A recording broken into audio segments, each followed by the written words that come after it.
now we've got a show dedicated to die-hard sports fans like you. Hosted by a guy who's borderline obsessed with the wins and losses of all your favorite teams. He's crazy. Every weekday morning from 9 to noon, Ben Bosscher brings you the talk that matters.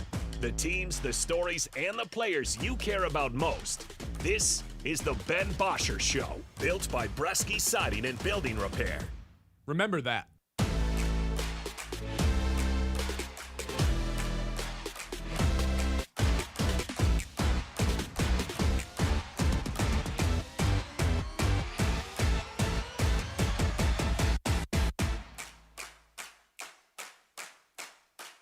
Hello, and welcome into the Ben Bosscher Show today, everybody. Ben Bosscher here with you as always. Mr. Sandal behind the glass today. As always, man, it's so weird because 48 hours ago, we're at Game 7. 24 hours ago, we're recapping Game 7. And just like that, tonight we've got more playoff basketball for the Detroit Pistons. Game 1 versus Cleveland. No more turnarounds. We are every other day from this point going forward here. And that first round takes a while. What? Look at that. We've arrived. We've got playoff basketball again back in our lives. I feel like, Kyle, I need more of a rest. I feel like if I need more of a rest, I don't know how the players don't need more of a rest. This is such a quick turnaround. I don't think I've emotionally even recovered or rebounded from Game 7. And now we've got Game 1 tonight, a game that the Pistons notoriously do not play well in. Back-to-back playoff series where they've just not showed up for Game 1. I need a little bit more time to prepare, man. I haven't finished celebrating. That's where I'm at. I want to celebrate a little bit longer, man. I thought we established 3 p.m. yesterday was the it's Cinco de Mayo today, you know? Like, imagine I could celebrate for another day. Like, it's messed up, man. That's true. It is Cinco de Mayo. Happy Cinco de Mayo to everybody out there. Unfortunately, I've got to spoil some bad news for everybody. I'm sure most of our listeners know this by now, but Tarek Skubal going to be out for... It says 2 to 3 months. I think it could be more. I think it could be less based on some of the readings. Not a great sign. Tarek Skubal getting surgery in his left elbow due to loose bodies, which that's about as weird sounding of an injury as it can be. It just means there's fragments of his bone and joint that got separated from the rest and they got to go surgically remove them. But loose bodies, just something about that sounds kind of weird. And what was a segment we literally did yesterday? The Tigers are so banged up. They're dealing with more injuries than anybody. But thank God it hasn't happened to any of their star players yet. Like McGonigal, like Green. Hell, Torkelson can be included in that right now. Like Carpenter, like Skubal, and then just like that. Maybe we jinxed it. I'm not actually sure. Nonetheless, the Tigers are now without Tarek Skubal for the time being. The Tigers are now without Casey Mize for the time being. Justin Verlander still on the IL. Let's not forget about guys like Jackson Jobe and I already said Troy Melton. And Reese Olson, like, not going to be pitching at all this season. They are so banged up, specifically their pitching staff. Will Vest on IL too. I am officially whatever one step below panicked is. I'm worried, to say the least, because I'm just going to be quite honest. I don't know if the Tigers can really survive an injury, a long-term injury, to Tarek Skubal. You want to know why I don't think so? Here's their record the last 3 years when Tarek Skubal does not pitch. Since the beginning of the 2023 season, this team is 215 and 223. 215 and 223. That's the Tigers without Skubal. The Tigers with Skubal, 54 and 30. They're a below 500 subpar baseball team when he's not on the mound. Now, I do think this year's been a little bit different. The addition of McGonigal goes a really long way. That's obvious. He's got one of the highest WARs there is in baseball. But now that you don't have Skubal, now that you don't have Mize, now that you don't have Verlander, and your only two starting pitchers from the opening day rotation are Flaherty, who's having the worst career year he's had since he was a rookie, and Cade Montero, who it feels like we're super lucky anytime he has a good start. And, man, he stacked up a lot of those in a row. And I'm starting to feel like, okay, when's luck running out on this? When are we pushing our luck with Cade Montero? And then what is it? Pitching by chaos the rest of the way? What is the one weakness that we have pinpointed for the Tigers team over the last 2 or 3 weeks. It is their long relievers. Guys like Drew Anderson, who are just some of the most overpaid players in baseball. Guys like Emmanuel Jesus, who had to get sent down to the minors because his ERA started with 10, and now he's back with the team and had to pitch yesterday. This team, to me, is in some serious trouble right now. Luckily, the thing that they have going for them is that they play in the AL Central, one of the weakest divisions in sports. I'm still worried that they're going to have to dig themselves out of a hole in the second half of the season because from this point forward, for the foreseeable future, they do not have Tarek Skubal on their roster to come save them once every 5 days. As of right now, they don't have Javi. They don't have Parker. This is, I can only imagine, the most banged up, injured team that we have in baseball right now. And yesterday was the worst injury of them yet. Tarek Skubal not going to be on the Tigers for quite some time. Yeah, I mean, that's the part about it that is the worst. And even yesterday when you said this probably, I can't think of a team that's more injured than this team. Well, I think a lot of other teams that have their star players injured would like a word to say with that. You know, like I feel like you would still rather have the Tigers situation before the Skubal news yesterday than a situation of a team that has their star player out but not the depth of injuries that the Tigers have, right? So it still wasn't as bad as it nearly could be. And now it is immediately shifted to, wow, it really can't be much worse than this. Now, there is like 1 or 2 positives that come out of this. There certainly is more negatives than not. Enlighten me. The Tigers won't be trading Tarek Skubal at the trade deadline. Okay, but but you know we'd have been talking about it, man. If this team was 2 games above 500 at the deadline, we'd have been talking about it. And that just throws all that out the window. Because it won't happen because he probably won't return until after the trade deadline. That's probably a good thing. I don't think they would have ever traded Skubal this year. I think they've put too much chips in the middle of the table for this season. But I totally agree. It dismisses the narrative. Yeah, just the conversation, just the MLB Network segments that would have been had on a daily basis that in July, like, it's nice that that's going to be gone. Now, that's like the only good thing. Obviously, this is all really bad. We all knew the numbers of how mid the Tigers have been without Tarek Skubal going back to last year. It was the reason why. I mean, it gets brought up so much because it's always talked about when Skubal trade talks get brought up. And so the fact that they're now without him on top of all of the other pitching woes that they have currently going on, I mean, it would be an issue on its own if they were fully healthy and Tarek Skubal went out. Obviously, the guy's the back-to-back Cy Young winner, and it's quite unfortunate that he likely won't win his 3rd straight because he was well on his way too early in the first month and a half of the season. But this is brutal for a staff that got off to a really good start, starting-wise. The starters did. The bullpen, of course, has been rough. And now it's like, hey, Framber Valdez, we paid you to be the future ace of the Tigers, right? Like, Tigers fans want to know what it's like to play baseball without Tarek Skubal. We're getting prepared for it for 2027. It's come a little early. How worried are you that they can continue to, like, I mean, they've basically been tied with Cleveland here for the last 3 weeks to top the standings.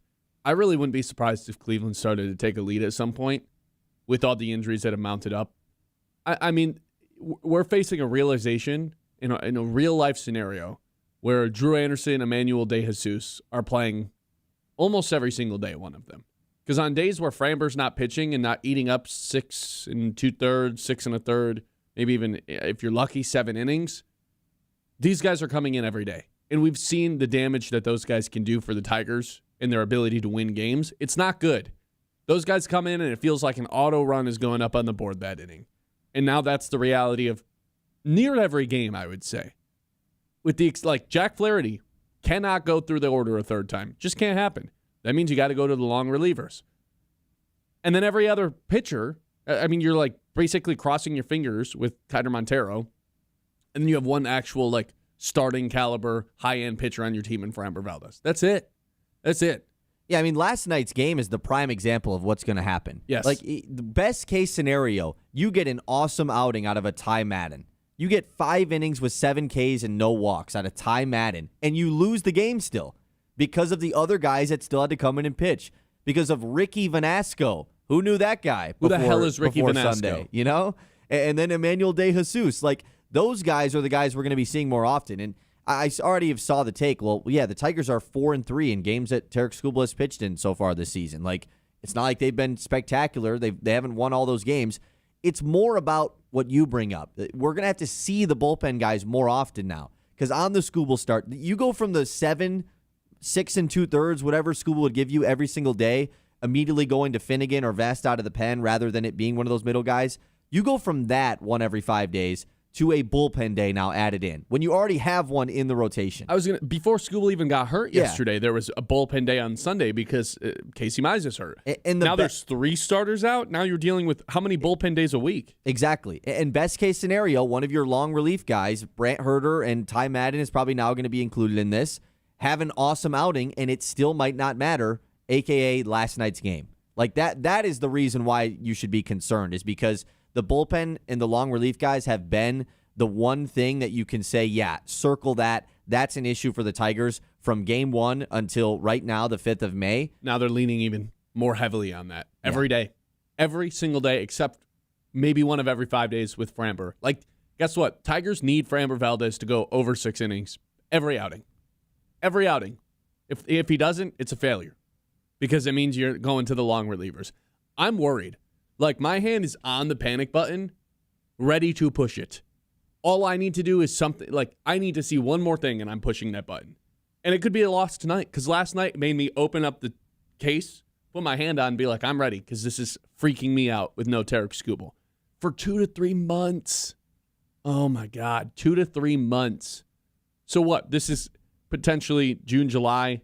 Like, he's not coming back until August? I think it's August, yeah. It's from everything that I have seen, obviously there has not been an official timetable announced. And they won't do one. Most people are speculating this will be a post-trade deadline return for Tarek Skubal.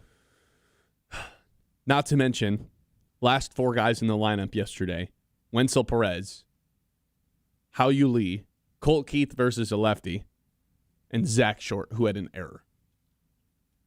We went from having a deep lineup, and now all these injuries have, mounted up. And no offense to Perez or Lee, but, like, I don't know, man. Something about those last 4 guys in the lineup. but do take offense, Zach Short. God, he's terrible. Yeah, he almost hit a home run. He almost hit a home run yesterday, man. He also had an error. Speaking of that, the Tigers this morning have signed Paul DeYoung to maybe replace Zach Short, just a veteran middle infielder. Minor league deal. Anybody could replace Zach Short. Anybody. 989-837-6125. This is the Ben Bosscher Show.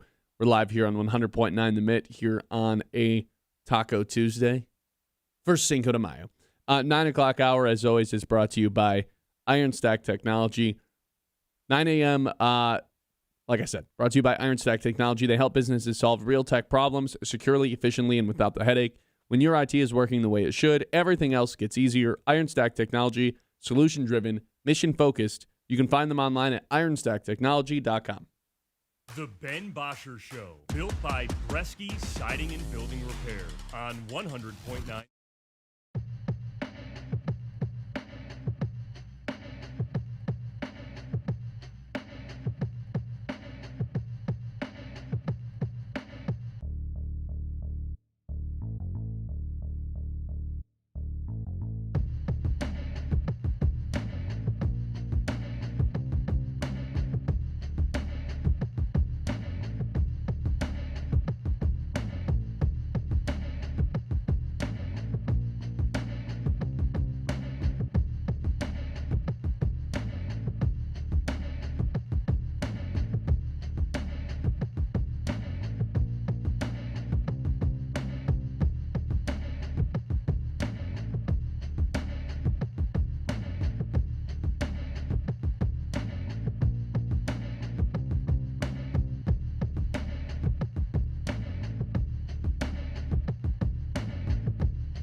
by Bresky Siding and Building Repair on 100.9 The Mid.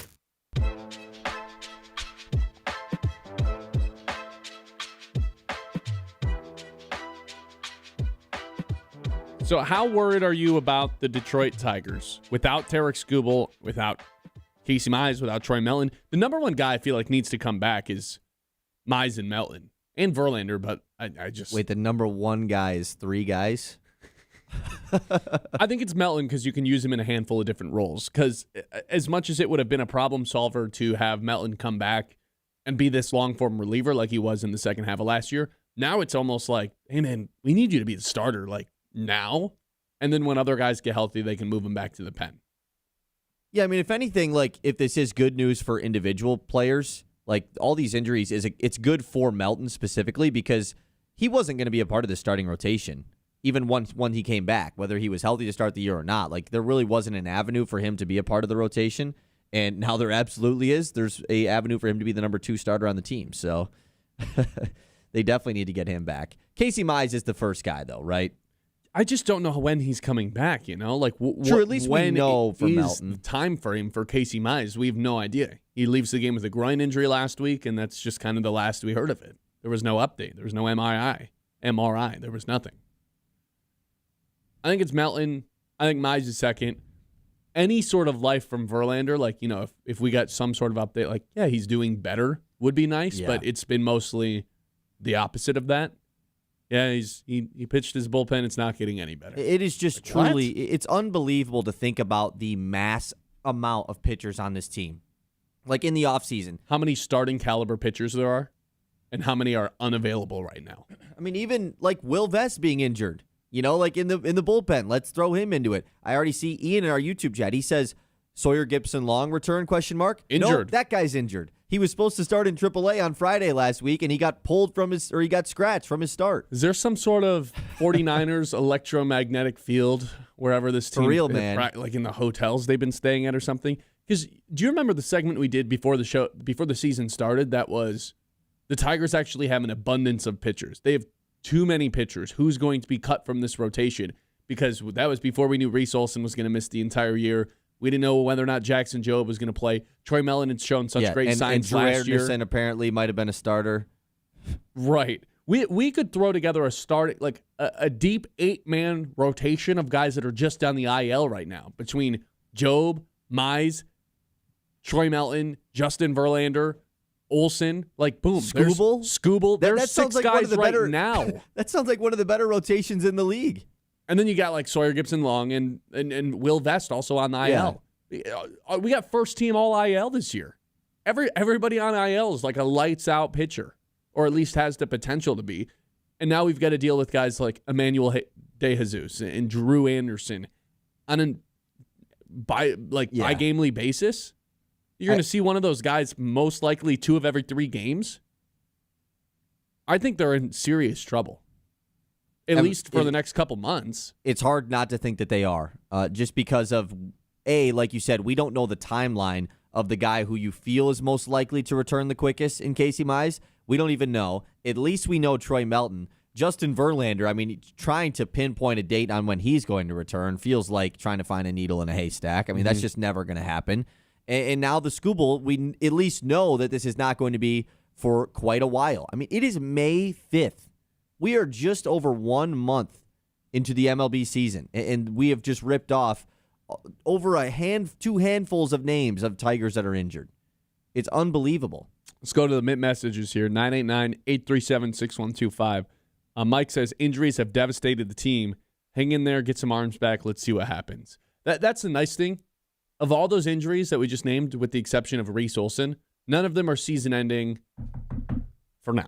Yeah, that is the one part about this Skubal thing is, like, I see a lot of people frustrated about it, and it's like, well, because it was handled odd. I mean, if we remember this, he had this weird, like, he just described it as he had a weird feeling in his arm right at the start of that 7th inning game against the Braves. They came out, looked at him, he said, I'm fine. He strikes out the side. Even after the game, he's like, yeah, it was weird, but I'm fine. Hinch said he was fine. Supposed to start Monday. Boom, he's out 2 to 3 months. This is certainly a precautionary thing from Skubal and the Tigers as well. Like, this was something they probably had in the back of their mind when it happened. and they just kind of came to an agreement to get it done now. Because if you risk it and you continue to pitch him, one, you risk him being out for longer. And, of course, the thing that Skubal prioritizes, and probably he should, is that contract. If he went into the offseason injured, that would be a much bigger concern than obviously having this injury during the regular season. Thank God the Tigers actually signed Framber Valdez, because there was nothing holding them against doing. Like, they got way deep into the season and did it. Yeah. And if they wouldn't have done that, like, oh my God, like missing the playoffs would be on the table in my mind.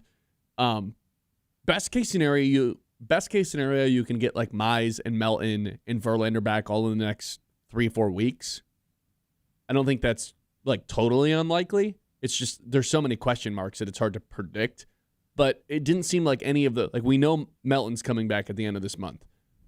And if Verlander and Mize can also have somewhat of a similar time frame, like, I don't think that's crazy to predict, especially because Casey only got put on, what, the 15-day IL? The 10-day. The 10-day? Yeah. They're being precautionary with it. It's not like he had some bad injury. I think he just pulled the groin. Yeah, Mize should be able to come back. Like, I don't think that's going to be anything long-term. Joe says they were in trouble with him, which is why they should have traded him before the season started for another pitcher with multiple young hitters who could have helped the team more than once every 5 games. We kind of sniffed this out during the WBC and really this entire offseason in general when he was doing the Detroit media tours and showing up at all these arenas and just kind of doing weird stuff, that eventually people would turn on him. And you really saw it happen in the World Baseball Classic when he was like, yeah, I'll show up, but I'm not pitching. And it just turned into this whole like play-by-play update type of thing with him for 24 hours of, oh, he's going to make a decision here whether or not he's pitching for the Team USA again. And now I feel like it's really happening now that he's hurt. People are like, no, we don't need him, which is not necessarily the reaction I had when he got hurt. But I do see a decent amount of texts coming in and saying, well, they don't need this guy. He doesn't even want to be here. Look, I understand. Like, I had all the same feelings about Tarik Skubal in the offseason that you just laid out. To say that they don't need him and, like, they should have traded him and this and that, like, no, we weren't actually buying in on that. 215 and 223. That's the record without him.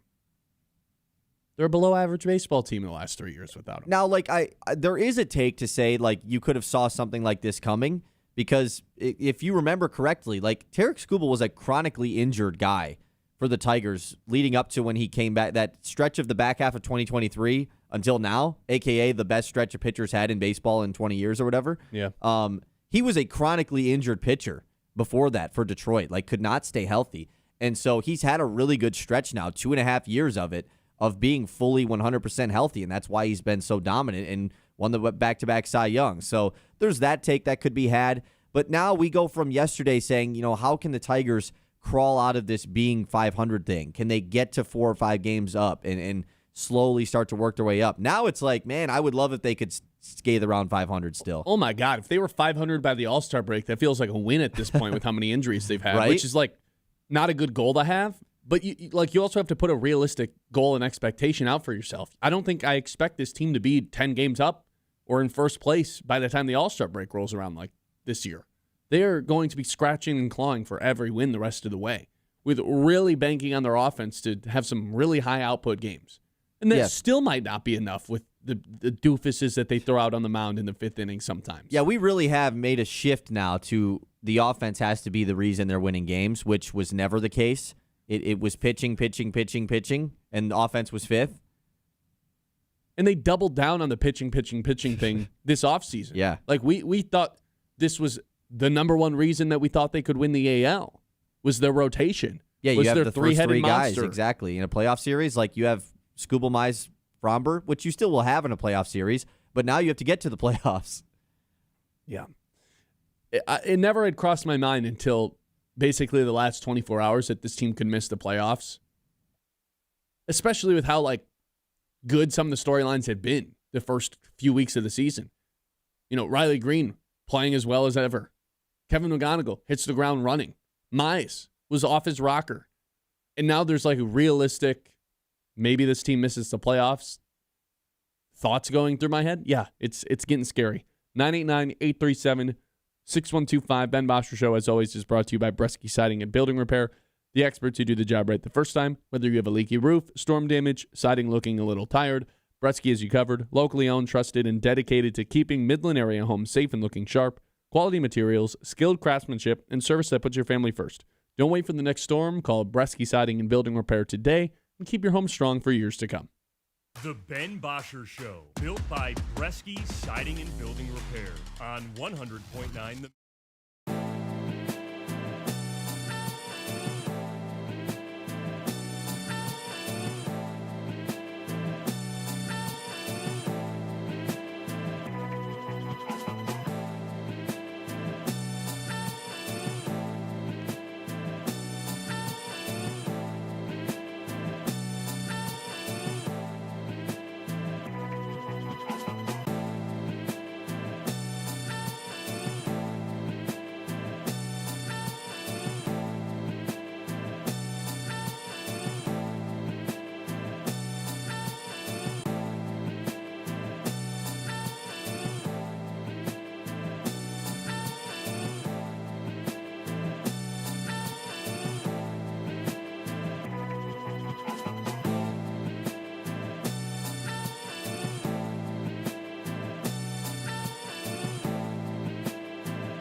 on 100.9 The Mid.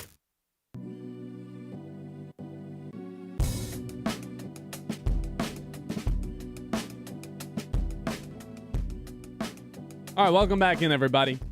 Ben Bosscher Show live with you, as always, from 9 to noon. Please like and subscribe on YouTube if you haven't already. We'll circle back to the Detroit Tigers We will get to some of the Detroit Pistons stuff with the matchup tonight against Cleveland coming up in a little bit. For now, let's hit the news. The Mets Morning Catch. Already dropped a little bit of news that Paul DeYoung is signing with the Tigers on a minor league contract.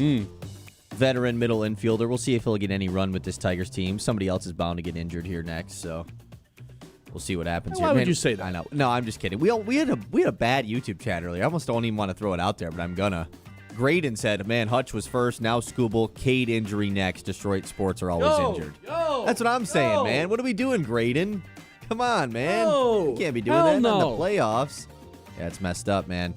Okay, let's take a look at the community calendar presented by Bresky Siding and Building Repair. Today is the Give Local Midland 24-hour online giving campaign. There's over 60 nonprofits involved in this. You can go to givelocalmidland.org. We highlighted this on the show last week with Kevin LeDuc, so head to givelocalmidland.org to help out a lot of nonprofit organizations here in the Great Lakes Bay region. Okay, last night, NBA Round 2 games kicked off. I know the Pistons versus Cavs is tonight. We're going to talk about that throughout the show. But Jalen Brunson, man, he came to play in Round 2. He dropped 35 in a major Game 1 win for the Knicks. 137-98. Yeah, sorry about that. I wish I could do something about it. There's not a fire going on in here, folks. There's no fire. We're safe. But yeah. I don't know how much people can hear that. Out of our control. Testing in the building today. Apologize. Loud noises. Yeah. Continue with the news if oh my God, this is going to be impossible. Go ahead and continue with the news if you can. Yep, I got it. 40-point win for the Knicks, though. Almost a 40-point win over Philly. Yeah. Kind of expected this to happen with Philly coming back from 3-1, playing in 7 games. Knicks had a little bit of extra rest. But a fun stat here. The Knicks are the first team in NBA history to win 3 straight postseason games by at least 25 points or more. First team ever to do that. And the Knicks have a combined margin of victory of 119 points, the largest points per game differential in a 3-game span in NBA playoffs history. So, yeah, they're looking good right now, man. Major blowouts for the Knicks here. Also somewhat of a scheduled win for them, right? I don't know if it gets better for Philly, though. That's the problem. Because it's just every other day for them, too. So it's not like they ever get the recovery of the 48 hours off because they desperately need it. They went 7. Joel laid it all out on the line. Maxi's doing everything as he had a huge minutes load the entire season. Knicks are coming off rest, and it's not like Philly's ever getting that advantage back. After last night, I'm thinking maybe this is a Knicks in 5 type of thing. It's just over already. I don't know. It could be. Look, I want, as much as it's fun to root against the Knicks, I want Knicks Pistons so badly. It would just be amazing. And it's looking like that right now, at least on the Knicks side of thing, with a major win last night. Yeah. Ian in the YouTube chat says the fraud alert siren going off for the Tigers. Sure, I guess we can make some light out of it. I guess that works. And then it's the other panic game, meter. It's the panic button for the Tigers. It is the panic alarm. Yes, it's the panic alarm going off. Absolutely. Ben said his hand was hovering over it. He must have accidentally leaned over a little bit and clicked it because it's going off right now. Okay, the late game last night, Timberwolves Spurs. Man, this was a good one. I sadly fell asleep before I could watch the end of this one, and I'm upset with myself for that because it was a really good game. The Timberwolves steal game 1. Wembanyama has 12 blocks, and it doesn't matter. He had 8 of them in the first half. Anthony Edwards comes off the bench in this one, scores an efficient 18 in 25 minutes. Julius Randle had himself a good game. Mike Conley hits 4 threes for the T-Wolves, and they win this one, game 1 in San Antonio. The Timberwolves are just inevitable, man. This is every year. They're just underdogs, and they just fight. They're dogs, all right. I was amazed that they were able to hold on to the lead, especially with limited minutes from Anthony Edwards. This is now a series. They stole the first game on the road. And now all of a sudden, Victor Wembanyama and the Spurs, a team that we anointed just better than everybody else, back against the wall a little bit. How are they going to respond? I can't wait to see. Wemby was ridiculous last night in the paint, though. 12 blocks, playoff record. Tied a playoff record, I think it was. 8 in the first half.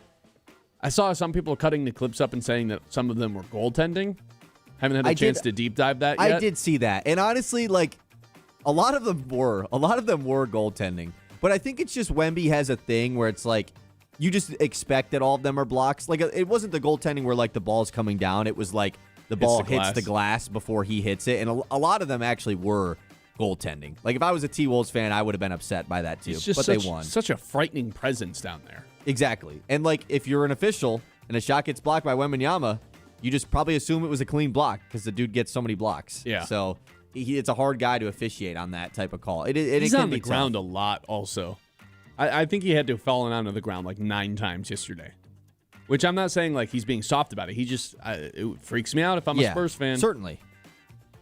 Game 2 for that series is on Wednesday. But yeah, the odds have completely, like, fully shifted in that series. Not shifted in the fact that the Timberwolves are favorites, but Timberwolves are now only, I think, like plus 150 to win the series when they were like plus 3 or 4 something going into it, and the Spurs were incredibly favored. Anthony Edwards, though, coming off the bench last night, kind of odd, of course, to see your star player come off the bench. I thought he was pretty good. You could definitely tell, though, that he was limited. Like, it was noticeable, but he was still hitting tough shots and being Anthony Edwards, so it worked out for them. Hear me out. What if it's Pistons Wolves in the finals, battle for the best American-born player in the NBA? I've thought about that. What if it was Knicks T-Wolves? Would it be the same thing? No. Jalen Brunson can't represent Represent Team America. No. Yeah, no, I'm with you on that one. Okay, let's get to the games that are tonight. Of course, we're going to talk Cavs Pistons. We don't got to talk about it very much here, except they are 3.5-point favorites tonight. That is on Peacock and NBC Sports Network. At 8:30, though, Lakers Thunder. That's on NBC. So we're going to have a little bit of overlapping games once again. That's fine. Lakers Thunder at 8:30. Do you know the line of this game, the spread? 15.5. Yes. 15.5 for the Thunder. Ridiculous. In a playoff game. In the second round. Not just in, I mean, you could see a 1 versus 8 that being the situation. In the second round, a 15.5-point line. I guess the Lakers are without their best player. So yeah, Luka is out for the Lakers. Don't really know a timetable yet. They kind of said it might be going slower than they initially hoped for as far as his return. Jalen Williams is a game-time decision for the Thunder. So if the Lakers want any chance there, I think they would really like for J-Dub to be out of this game. I'm not sure it matters. I think the only guy that could get hurt and it would matter for the Thunder losing this round is Shea. As long as he's healthy, I feel like they're just going to win. The MVP of the league gets injured. Yeah, that's probably going to cause a major shift in that series. Unfortunate, man, but I'll be rooting for the Lakers. Lakers-Pistons finals. It's still a dream. It's still a dream. It's there. It's going to be tough. I have bad news for you, dude. It's going to be tough, but it's still a dream. Okay, back to the Pistons. Yesterday, out of nowhere, Detroit extends J.B. Bickerstaff after their series victory over the Magic. This is just a multi-year extension. There's really no details on this. It just came from Shams Charania out of nowhere, like, hey, they extended JB. This is probably also something that they did before the playoffs, and it's just now getting reported on or announced. That's kind of how a lot of this stuff seems to go down. I don't know. If they would have lost in the first round, I'm not sure he's getting extended. I think it took them winning a playoff series for him to get the actual extension. That could be it. 3-1 comeback. Feels like a good time to do it. I also am conflicted on whether or not I actually feel better or worse about JB Bickerstaff after the first round. I don't really know. Made adjustments, but ones that in the moment I'm like, what? Yeah. We're just benching Isaiah Stewart, huh? We're benching Karis LeVert, huh? Let's be frank with ourselves. The reason that the Pistons were able to come back from 3-1 was not adjustments. It was because another player on the other team got hurt. It's the number one. That, huh? I mean, it is the number one reason, though. Denying that, I think, is just denial. Sure, but I'm also on the boat that, like the Magic fans saying, well, if Franz doesn't get hurt. Okay, Franz gets hurt. That's his thing. That's, sure. I Both think that's be part true, of though. it. If an injury-prone guy got injured. Oh, man, I just don't think the Pistons mount a 3-1 comeback if Franz is playing. That's all I'm saying. And I think that's a fair assessment of the situation. I agree with you on that. Yes. But stuff like that happens, man. We were saying the same stuff about Isaiah Stewart and the Knicks last year. Sure. But yeah. It's if this, but that, you got to capitalize on the opportunities that arise, and the Pistons did. It's not our fault that Franz got hurt. No one's holding it against the Pistons, but it'd be naive to ignore that straight fact, not opinion, fact, that he got hurt. And they were down 3-1 before he got hurt.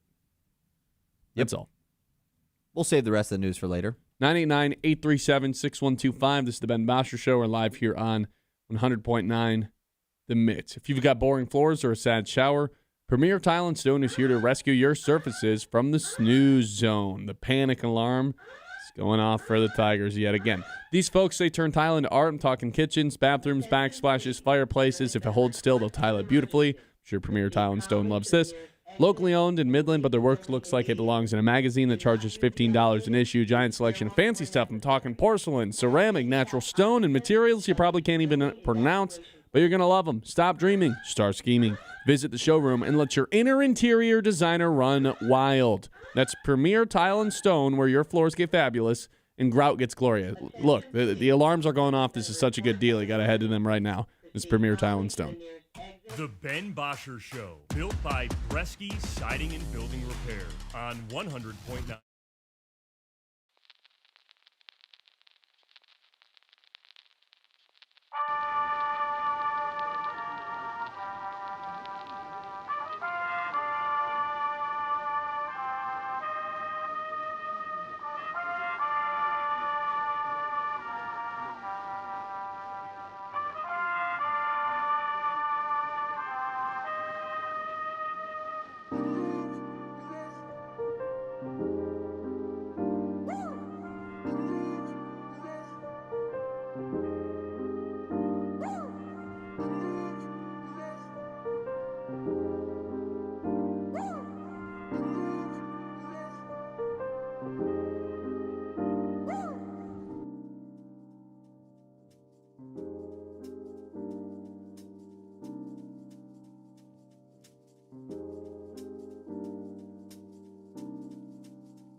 Bresky Siding and Building Repair on 100.9 The Mid.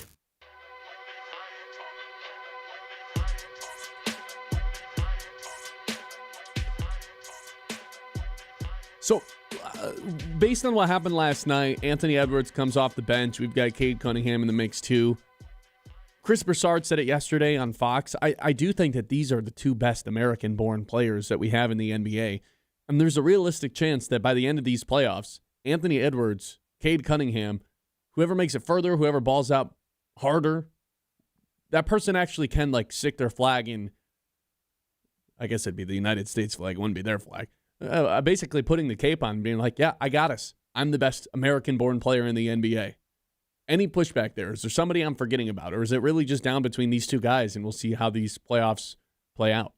It's tough because, it's between these two guys, yes. There is other players. I, of course, will never get rid of my LeBron bias, but, of course, it's not LeBron James. Some of the older guys, like Steph Curry still exists, I hate... Steph Curry who's sitting at home? That guy? Right, because it was his fault for sure that the Warriors were bad this year. Just saying. I'm never just going to say Steph Curry's out of this, But it probably is between these two guys. You asked me for names, I gave you some names. When I think best American, it makes me think about Olympic basketball, just because it makes me think who's the leader of Team USA, right? That's where my mind goes. Mm-hmm. And I know it's probably not, but in that sense, it's Anthony Edwards.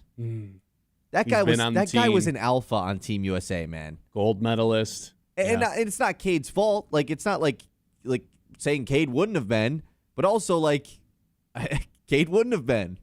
Anthony Edwards just has that. But from the game, taking that out of it, because also that was 2 years ago now. We're coming up on 2 years. That's crazy. That's coming up on 2 years ago now. We've reached a time now where Cade led his team to the 1 seed, and he was in MVP discussions, and right now has a chance to solidify it. I think right now it's Anthony Edwards. He is number one. Mm-hmm. Cade has the opportunity to snag it, because at the end of the day, Anthony Edwards has led his team to back-to-back conference finals and has the chance to do it for a third consecutive season as a playoff riser. That to me it's hard to take the chain away from that guy. It's also goes back to something we talked about yesterday, where Anthony Edwards is for sure just a better scorer than Cade Cunningham, but basketball appreciators know that there's more to the game than just putting the ball in the hoop, even though it does just come down to that at the end of the day.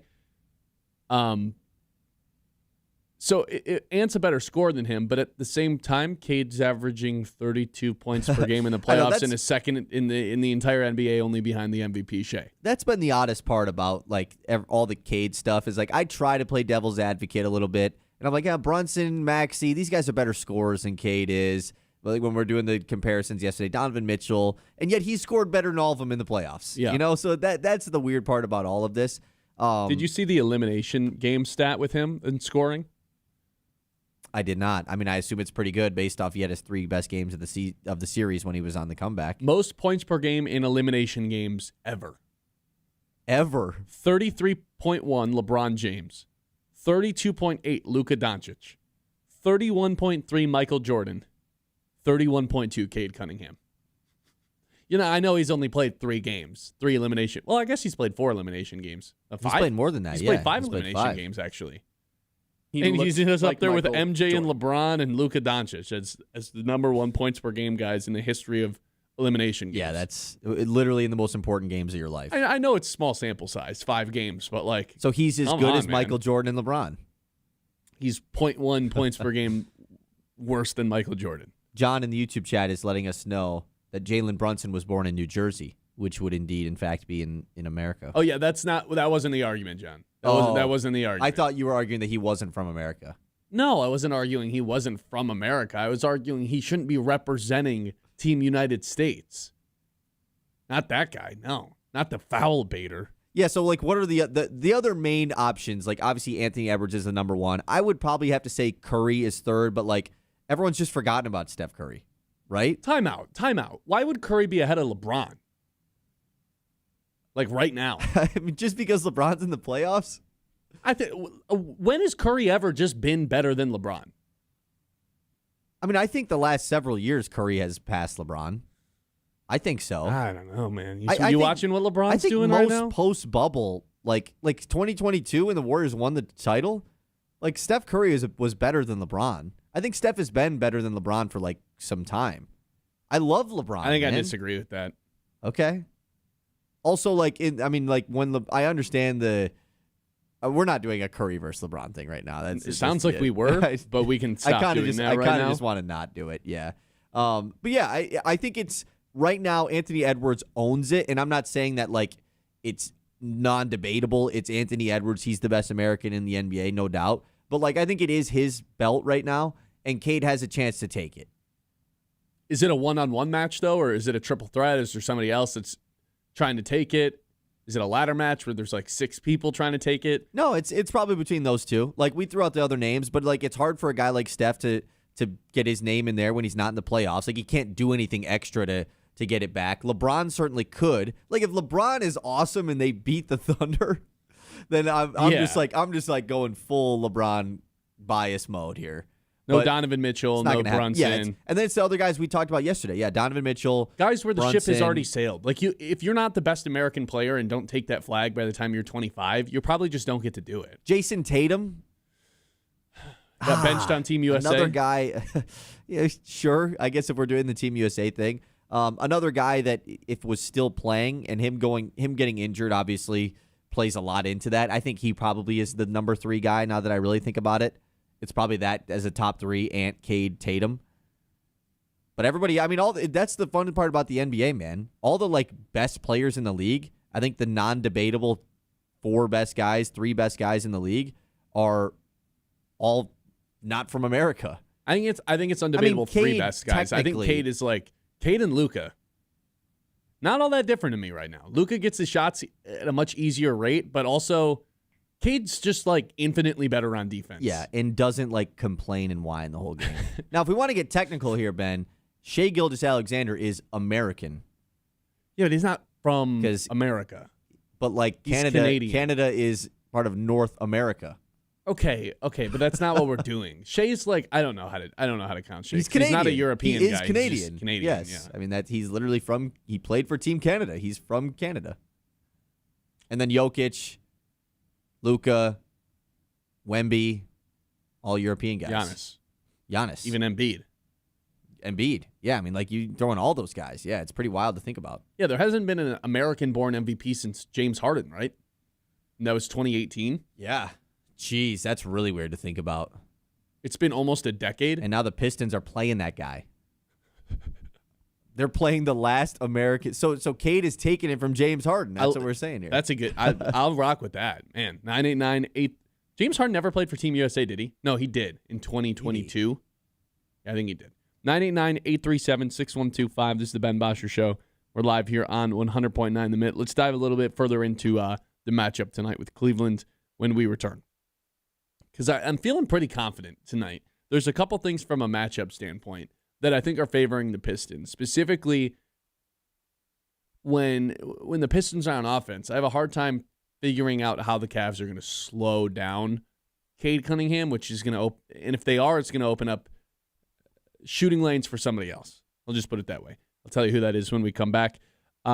Hey, tee up at Sandy Ridge Golf Course, Midland's hidden gem where every round feels like a little bit of a getaway. Now featuring a brand new clubhouse, part lounge, part hangout, all class, perfect for cooling down or talking smack after 18. Smooth greens, scenic fairways, and enough birdies to make your buddies jealous. Whether you're a weekend warrior or just there for the vibes, Sandy Ridge brings the game and the chill. That's Sandy Ridge Golf Course, the hidden gem in Midland that's way too good to stay a secret.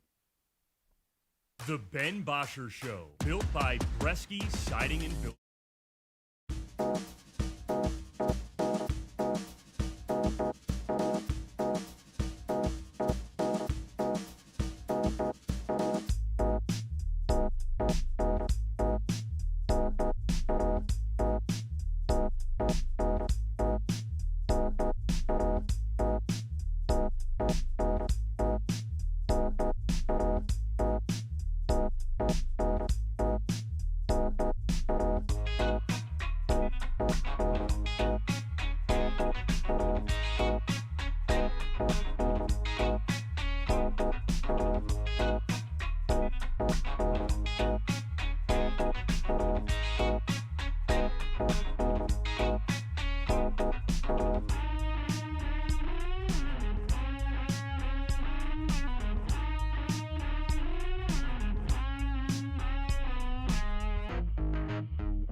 (989-837-6125). It is Give Local Day in Midland here in the Great Lakes Bay region. We've got a heavy favorite right now.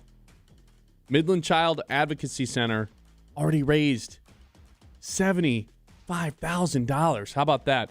You guys can learn more at, or is it maxlovesmidland.com? Is that where it is? GiveLocalMidland.org. GiveLocalMidland.org. Yes, you can find it. More ways to donate to local nonprofits there. Tonight, Game 1. I don't feel like I've had enough time to recover from Game 7, to be quite honest. But we're here. We've arrived here at Game 1. Look, here's where I'm at. I'm trying to figure out where the Pistons have favorable matchups, how the Cavs have favorable matchups, where the weaknesses are for each team. And when you actually lay out, who's guarding who for each team, one thing becomes pretty apparent. Once again, I don't think there's a single person on Cleveland that can stop Cade Cunningham. I think this is going to be another huge scoring game from Cade Cunningham. Whether, it's Harden guarding him, whether it's Mitchell, whether it's whoever they start at their small forward, even if it's their big guys, I don't think they can guard Cade without getting into foul trouble. I suspect another big-time scoring performance from Cade Cunningham in this series. I don't think that's going away. I don't think so either, just based off of the shift that he had to make. Now, it was something that felt like once their backs were against the wall, he went full-on scorer mode, despite scoring 31 or 39 in Game 1. So, he did bring it early in the series, but it felt like once they were on the brink of elimination, that's when he took it up a notch from the scoring perspective. Yeah, where he wasn't trying to force his way into getting the ball to his teammates. He was like, I'm doing this. So Sorry. maybe that could say, well, then he's going to go back to a traditional Cade style of play without their backs against the wall, which I could see that argument being had. But against a Cleveland team that they're different than the Magic. I get that they have the same style of size down low, they have the bigs in length that Orlando did. They're not the same team. It's a different type of size, though. Orlando brought strength and physicality. This team has vertical size. They're tall. And let's be frank, Cade was able to get, you brought this up earlier, Cade was able to score the ball a lot better once Franz Wagner went out. Yeah. Because they have great defenders, the Magic did, but they're just a little bit too small for Cade. Cade is too big. And the Cavs do not have a guy that they feel comfortable guarding Cade. They can say it, they just straight up don't. They don't have any wings. This team doesn't have wings. They've guards and they have big men. Yeah. It's like the Pistons 3 years ago with the Monty Williams rosters. They just don't have wings. And their best defender is Dean Wade, who's 6'10", and he's more so a perimeter. He's not going to guard Cade. No. So it's going to be very interesting to see how they defend him, and that's why I think he'll continue to stay extremely aggressive from a scoring perspective. The other thing that comes to mind pretty quickly when you start laying out who's guarding who is Harden's going to have to guard somebody like Asar Thompson. Either Mitchell or Harden. One of those guys is getting exposed by either Cade or Asar or Tobias. I brought up yesterday, Mobley just being on Asar Thompson, and then you can just sit him in the paint. Now you've got a depoy that doesn't have to guard one of his guys and he can just sit in the help the entire game. I don't think they can get away with that because you can't put, you're not going to put whoever starts at small forward on Asar Thompson or Tobias Harris because then, that person just basically is an auto lock to guard Cade Cunningham. So whoever starts at small forward is guarding Cade. Then all of a sudden it's like, okay, then who's guarding Tobias? Well, you're not putting Harden on him. You're not putting Mitchell on him. Those guys are both too small. So then it just has to be Mobley on Tobias Harris. So if the small forward's guarding Cade and Mobley's guarding Tobias, one of Harden or Mitchell is going to have to guard Asar Thompson. And I don't think, it's not like Asar is going to cook those guys. I don't think they can keep him off the glass. I'll tell you that much. I don't think they're going to out-hustle Asar Thompson. And if Asar can just basically whoever's in the game between those guys, if they're staggering or he can just be on Mitchell, I would imagine, those guys are going to have a really rough time with Asar Thompson flying all over the place trying to get rebounds. I would imagine this is a big-time Asar Thompson offensive rebounding type of series for the guy. Yeah, I could see that. I mean, the Cavs do have the bigs to hopefully try to keep him off the glass. That's probably what their thought is. But I've almost started to talk myself into Harden guarding Tobias. I could so see them doing that. I don't think he's big enough to do that. I mean, I'm not saying he is. I just what is their other options? Harden running around with Duncan Robinson, or Harden just being the Asar guy? I think he ends up if they put him on Tobias, I think we're getting right back into a Tobias 20 points per game type of series. That guy can't guard Tobias Harris. He's getting put in the post, back down, and Tobias is going to hit his 6-foot turnaround jump shot every time on that guy. But he's then too small. In that world, they have Mobley to roam around.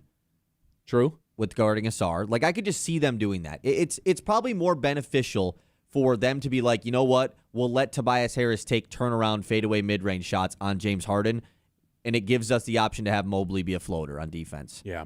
That. I'm just thinking what is the best option for them, especially with Strus being against Cade.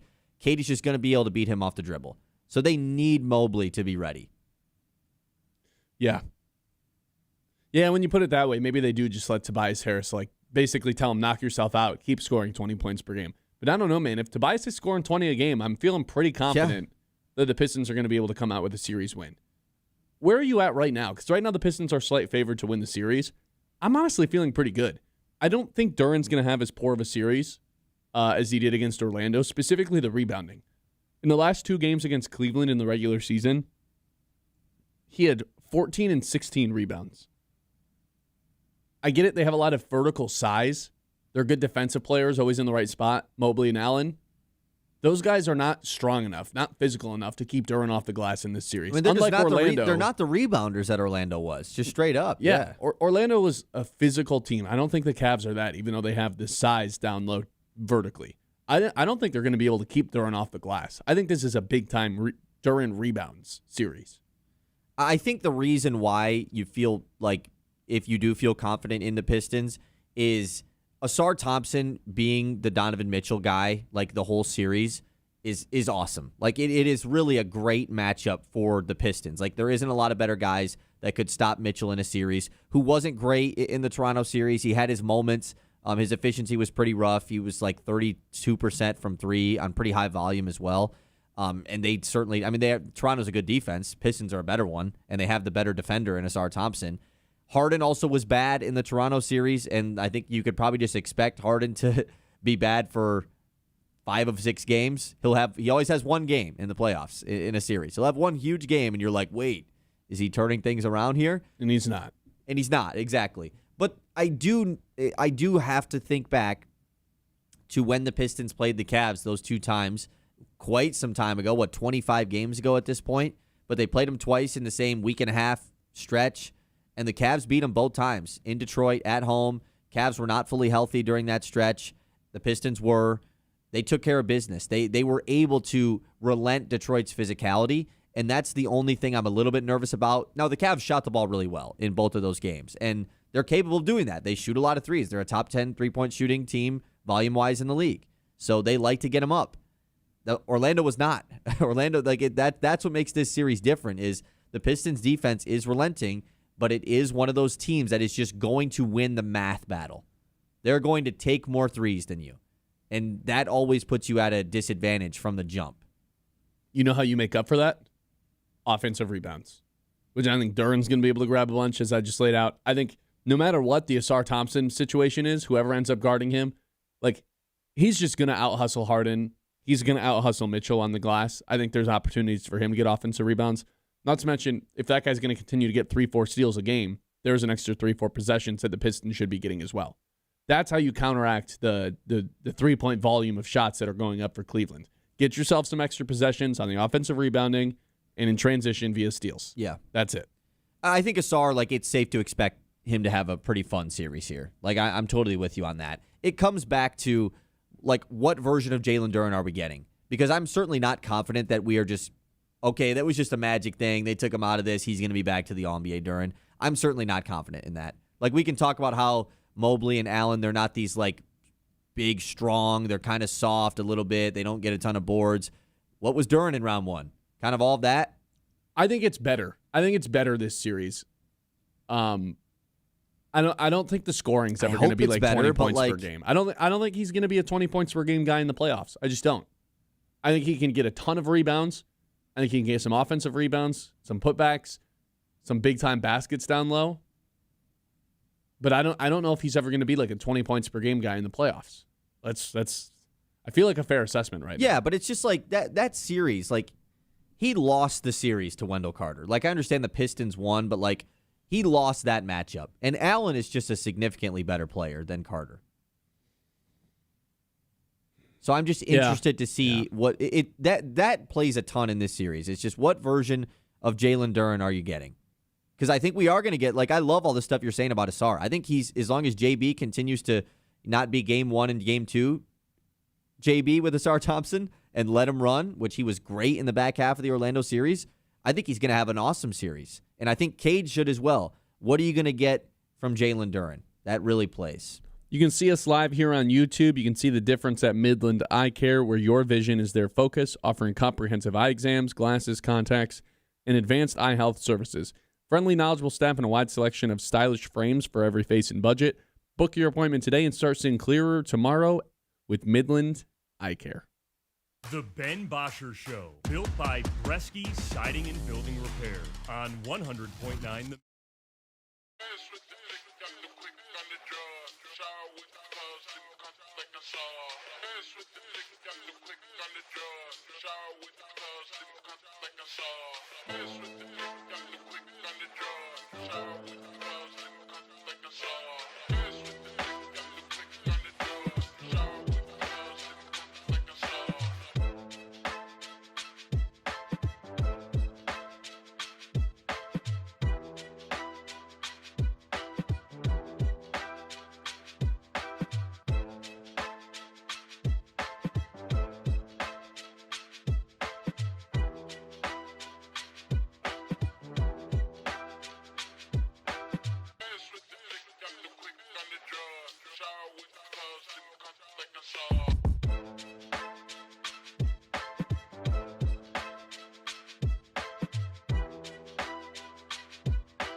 Pistons versus Cavs tonight. You know, if they do end up putting Mobley on Tobias for any stretch of the series, Tobias needs to have a good series from behind the arc. He had just 28% of his, even though like he was great in Game 7, he only hit 28% of his threes for the series, which I was like, okay, there's no way it gets worse than that. Oh, it can. Against Toronto when he was on Philly, he shot 27.9% from three. Against Boston, oh my God. That one scared the living crap Yeah, out I of me. mean, that one, if my mic was on, I would have had, that would have been bad. Oh my God. It's It's not emergency. real. It's not a real It's not emergency, real. folks. It's not real. We're fine. The emergency is that Tobias Harris might be bad again. Tobias Harris shot third. I don't know what to do. Do I continue what I'm talking about, or do I let this finish? Can you even think about what you're talking about? No, I can't think. I can't even hear myself think. I can't hear Yeah. myself speak right now. I could play a music track. No, don't do that. Okay, I thought it was going to be done. 1 second. Timeout. Nope. It's just an alarm. Just a test. Oh yeah, it is just an alarm. Yes. It's just there it is. As I was saying, Tobias Harris shot 28% from three this series. 28% versus Philly versus Toronto when he was in Philly. 13% from three in a series versus Boston when he was with Philly. And another series where he shot 25% versus Boston when he played for the Sixers. No wonder the Sixers fans hate him. Oh my God. That's what I was just gonna say. Like, is it fair to just take away the Philly Tobias Harris? Because clearly that was like a different, I don't know, man. That was just a different. I mean, he's evolved from that form. Sure. The playoff Philly version of Tobias Harris was like, I mean, that's where all the memes come from, right? That's why Philadelphia hates him. That's why they ran him out. That's why Tobias Harris over me became a meme. Like, I mean, that he guy also stunk in the playoffs. He also shot 28% in a series this year with the Pistons. Like, as great as he was from behind the arc, he could not hit a three for the first 6 games of the series until Game 7. Yeah. Which he's not like a big high-volume three-point shooter. Like, he still had the 5 straight 20 balls without shooting it good from deep. I know, but I think this series specifically, you need as much spacing as possible to get Mobley and Allen away from the basket. If he's not hitting his threes and it allows these guys, shot blockers, Orlando, like, as physical as they were, as good as their bigs played in that series, they never had the shot blockers that Cleveland has. That is what Cleveland does have. Yeah. They might not be physically dominant. They may not hold up on the glass like they should for being as tall as they are. They are both shot blockers, Allen and Mobley. You got to be able to space the floor and make those shot blockers leave the paint to give guys like Cade, guys like Asar, room to operate down low. Totally. And like, I think it just comes down to whether it is Tobias or whatever matchup Cleveland decides to go with. Detroit just has to be able to take advantage of whatever Cleveland's lack of defense is, because there's going to be a lack. Like, there's going to be a mismatch, whatever you want to call it, in this series. Whether it's Harden chasing around Duncan Robinson, okay, then they have to take advantage of that. They have to get Duncan Robinson as many opportunities as possible, and he just has to be able to shoot the ball better in this series than he did last series. Realistically, they should just be working Harden and Mitchell every possession that they're in. If they're out there by themselves and they're staggering the minutes and it's just Harden out there, find him every possession and make him work, because he's not going to do it. And then he'll just become very aloof offensively if he's got to work on defense. I think Harden can have some moments on defense when he picks and chooses. Like, I don't think he's a generationally bad defender. He's just a lazy defender. Yeah. Like, he just Especially has a mindset. off ball. If Duncan's going running around. Yeah, if he's on ball, like on Duncan Robinson, I'm not expecting Duncan to go hunt a shot here. No, like, that's not it. No. It's the chasing him off-ball around stuff. 100%. And so if that's the matchup, then they have to get Duncan as many opportunities as possible, and he's got to be the guy to knock him down. And if they decide to go with Harden on Tobias, okay, they have to get Tobias in most favorable spots to get good shots off. If it's Asar Thompson, even if it's like Mobley guarding Asar Thompson, you got to get creative. You can't just keep Asar in the corner and let Mobley roam around and let them get away with it. So that's going to be the biggest thing, because this Cleveland defense, yes, they have good individual defenders. They were a middle-of-the-pack defense this year for a reason. Like, because there are holes in this defense. They don't their have backcourt can't guard anybody. Yeah, they don't have a core five that is like, man, defense is our strength, that is going to match the amount of offense that they want with Harden and Mitchell, because one of those guys is going to be on the floor. So You have to be able to expose their blind spots on defense because they exist. And you know who their blind spot is on defense? Their best player, Donovan Mitchell. You know who's is not a blind spot on defense? You know who else is a blind spot for a team's defense? Jalen Brunson. You know who else is? Tyrese Maxey. You know who's not? Cade Cunningham. It's actually one of his strengths, which is why I'm so adamant that he's the best player left in the Eastern Conference and is contending to be the best American that we have in the NBA because he actually plays defense, unlike a lot of these other guards in the Eastern Conference that are trying to make a claim that they are the best guard in the East. It's just, hey, man, how about you play on the other side of the basket? How would you play on the other end? Because Cade Cunningham is about as good as it gets defensively for a guard, an all-star guard. Yeah. It was pretty cool, too, in that previous series. Like, Cade and Paolo ended up guarding each other a pretty good amount down the stretch of that series. You see the stats there? Yeah, exactly. And, like, when Paolo was guarded by Cade, his efficiency plummeted. I've got the stats for you right here. Perfect. Cade Cunningham, while he's guarded by Paolo, 41 points, 3 turnovers, 14 for 28 from the field. Paolo Banchero, while he's guarded by Cade Cunningham, 39 points, 5 turnovers, 13 for 37 from the field. I will say, watching those two guys go at it, 2 former number 1 overall picks in back-to-back years, right? Yep. 21, 22. Ant was 20? Yeah. That was pretty awesome. Especially when Orlando figured out, it's like, yeah, man, we don't have anyone that has the size to guard Cade other than Paolo, so we're just going to have to stick Paolo on him. And with Paolo, it was just like, I don't know, Cade just happened to be on him a good amount, and he held his own. It felt like Paolo always tried to force a shot and couldn't get one off over Cade. That's another former number 1 overall pick, guy the team's building around, can't get buckets on our star player, Cade Cunningham. He's a lockdown defender. Like, he really is. And for the burden that he carries offensively, it's almost like no one would blame Cade Cunningham if he just took possessions off defensively. And once in a while, you'll catch him like where he's just gassed and doesn't have it. But, man, in the fourth quarter when the game's really on the line. I think there's some off-ball stuff with Cade that's like, man, it'd be like, I'm cool with it, but there's definitely some off-ball defense stuff that's like, come on, Cade. The on-ball stuff and the chasing guys down in transition and not just giving up totally on the play. Makes up for everything, yeah. It's about as good as it gets for an all-star player. Especially with a guy with that sort of workload offensively. The second leading scorer in the playoffs, yeah. Exactly. Yeah. Is there a player left in the playoffs that has more of an offensive burden on them than Cade Cunningham, whose team's offense is dependent on one player as much as on Cade Cunningham? Yes. Who would that be? Shai Gilgeous-Alexander. Yeah, but they have other options though. Like they have guys who can Shai get does everything on them for offense. I know, but they have guys that can get their own basket. Like Chet can get his own.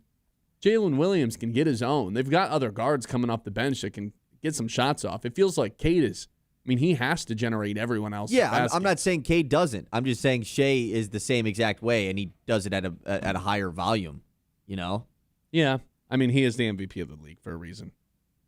Like as much as people, as much as like we despise him, we just want to talk about teams that rely on their star player. That he leads that category, that's for sure. We have a couple YouTube chats about this series. Esco chiming in says, I think Duren is going to have more trouble with Mobley and Allen than he did with Carter Jr.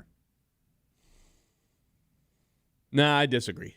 Maybe from a scoring standpoint, it'll be similar, but I think he will be much better on the glass, which will have a bigger impact on the Pistons. Tampa Lions fan says, worst defender, Harden or Duncan Robinson? I think Duncan fights harder. Yeah. Like Duncan's more limited from a physicality standpoint, like just from a talent standpoint, but he fights. Well, and the thing is with how the Pistons defense is, teams just choose to go at Duncan because he is the one guy on the floor that it's like, yeah, we're just going to go at him because who else are you going to go at?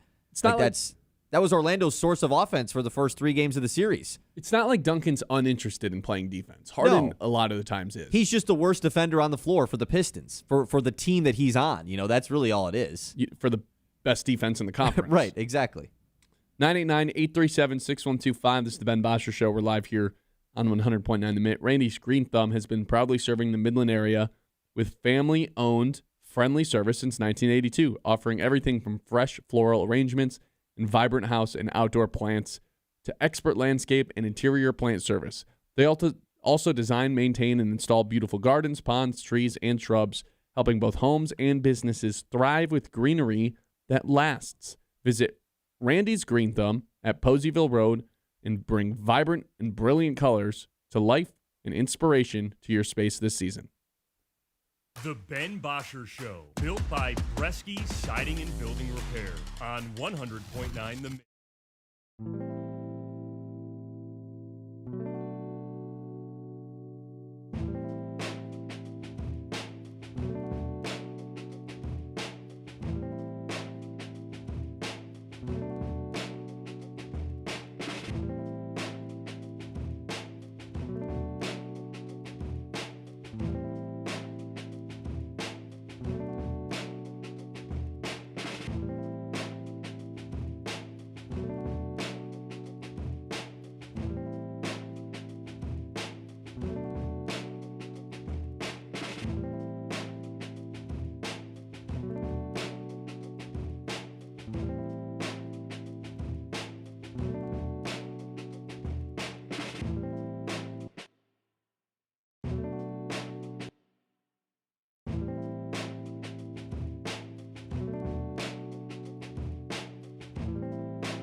By Bresky Siding and Building Repair on 100.9 The Mid.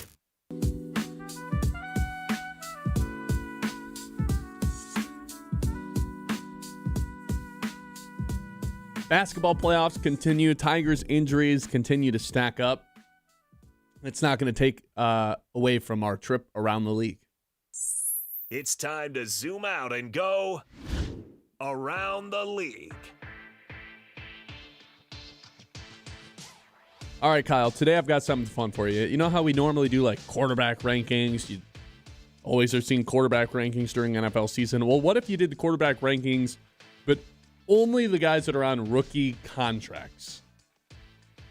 Nick Shook, NFL.com, has ranked the 15 quarterbacks that are on rookie deals right now. Who do you think is number one? Oh, I'm the number guessing one guy today. who has not gotten paid. The number one guy who has not gotten paid should be, pulling up the teams really quick, just making sure I don't forget anybody. It should be Drake Only slightly May. cheating? I mean, it's not cheating at all, but Slightly. it's not at all. Should be Drake May. Almost won the MVP. Should be Drake May. And got to a Super Bowl, but didn't even come close to almost winning it, But got to one. but got to one. Yeah, you're right. Okay. Drake May is a Phew. $10 million cap hit this year as that third overall pick heading into year 3 now. So after this year, they're going to have to pay him. It is crazy how fast it goes because it's like rookie season, Yeah. and then it's like you actually can like make a name for yourself for your second year, and then boom, it's like you got one more year until you're getting extended. It's weird. Pretty quick. Still Yeah. get to live out that fourth year of the deal, though, most of the time. Yeah, most of the time. Wait, you said there's 16 guys? 15. So almost half the league. Are they all starters? Or is it just the 15 guys on rookie deals? There's 15 starters that are Really? on rookie So deals. half the league. Well, 2 of them are like Okay, right. okay, more than 2 of them. Maybe like 4 or 5 of them are Maybe starters. 6 of them. Like yeah. Shadur is probably one of them. Yeah, Shador's on here. You want me Yeah. to tell you what number he is? Sure, why not?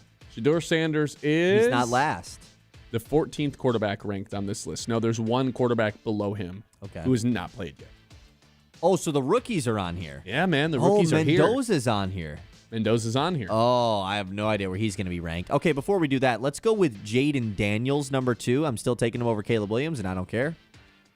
You'd be wrong. Caleb Williams is number 2. I'd agree with that. Even though Jaden Daniels had the better rookie season, I feel like Caleb Williams had the significantly better sophomore season and also was just a better prospect coming in, Jaden Daniels injured. which was always a scare. It never was injured in college, but But, like, okay, just because you're not injured in college, the way that he plays, the fact that he never slides, his small frame, was I'll take a the way he concern plays going over in. Caleb Williams. Is Jaden Daniels third or no? Jaden Daniels is 3rd, yes. Okay. Which will go down as one of What the a best class. draft classes we have had in a really long time. 1, 2, 3 from that class, all right there. So 4th guy And honestly, ready to get you. the number 4 is probably Bo Nix. It is indeed. Yeah, who's also in that class. J.J. McCarthy and Michael Penix are just like, we want to be included. Bo Nix, $5 million cap hit this year. Everybody else, those first 3 guys, $10 million cap hits. That is a cheat code for Denver. Yeah. And then when they pay him, it'll be the worst contract in the league. But for now, it's pretty cool. Okay, so this is where stuff gets weird because, like, this is where a guy like Cam Ward could sneak in. Who wrote this article? You Nick said? Shook. Like, depending on if this guy really likes Cam Ward, he could be here. How much does he like Mendoza? Bryce Young took his team to the playoffs. There's one more you're forgetting about. Oh, so it's none of those guys. Okay. Stroud. Yeah. I for some reason have it's lost my He's like been slipped out of my brain. paid though, right? He just is still on his rookie deal. I believe that's his current situation, right? I mean, he has an $11 million cap hit this I'm year. checking. I feel like he hasn't been paid yet, and that's been the big like. No, he hasn't. You're right. Yeah, and it feels like he's been around forever because he was so good as a rookie, and now he's heading into he's year only going 4. into year 4. Yeah. And So this is the the last The year. club's already Yeah. they picked up his 5th-year option already. Yeah. That's another one where it's like I don't know if they should pay him. It's the same way I feel about the Bo Nix thing, maybe slightly different. I think Stroud's a little better than Nix. It's like and Bo Nix is a great, serviceable quarterback for when he's on his rookie deal. Right. When he's making $40 million a year, I don't think I'd rather just have somebody else. Stroud, I can't figure out if I think he's more towards the Caleb Williams group or if he he's was more just towards so the Bo good. Nix group. So good as a rookie and has been to the playoffs. Like that's the weirdest part. Like his won playoff games even in these years where he's been viewed as bad. And even in the playoff game that he won, he was bad. in. Terrible. Awful. Like he was so bad in it. But Aaron Rodgers was worse. So yeah, that's a really tough one. Okay, number 6. It's got to be between either Cam Ward or Bryce Young, and I don't know if they're going to take the bias of like Bryce Young took his team to the playoffs. Nah, I would lean Cam Ward here. Yeah, you're right. You knocked the first 2 out. It's Cam Ward and then Bryce Young. Yeah, at I mean, 6 it and just- 7. It just makes sense. Then you Bryce get into Young's a weird one, man. Bryce Young is like, I still don't know what Carolina should do. Them going to the playoffs this year at 8 and 9 might have been like the biggest curse. He is in the Bo Nix group. There's two groups here. Guys Nix that are is going, better. Nix is better. You're right. There's two groups here, though. I guess there's three groups. The future franchise quarterbacks or the current franchise quarterbacks that haven't been paid. Yeah. The guys that are exceptional as rookies on rookie contracts. Not as rookies, but like while they're on the rookie deal, more than capable of getting the job done. I think Bryce Young's in that group. And then there's a third group that just sucks. But like, man, those quarterbacks in the second group, yeah, like, it is really hard to figure out what to do with them. They look like great deals until you pay them, and then all of a sudden they're like, OMG, we're paying this guy $40 million. Yeah. And I think Bryce Young and Bo Nix are both in that group. I would think CJ so. Stroud is like I think Stroud could be in it. And Cam Ward, I think it's too early to tell. Okay, so you don't get put into a group until after year 2. I'm gonna guess that this is where Mendoza is next. No, there's a couple names ahead of him. Really? Okay, I just didn't know how high that they were going to be here on Mendoza. So some current guys ahead of him. Okay, I know. More guys that you got to let the second year play out before you decide what group they get put into. For sure, forgot about Jackson Dart. He's next. He's number 8. Yeah, totally forgot about. Oh, and probably Tyler Shook as well. He's number 9.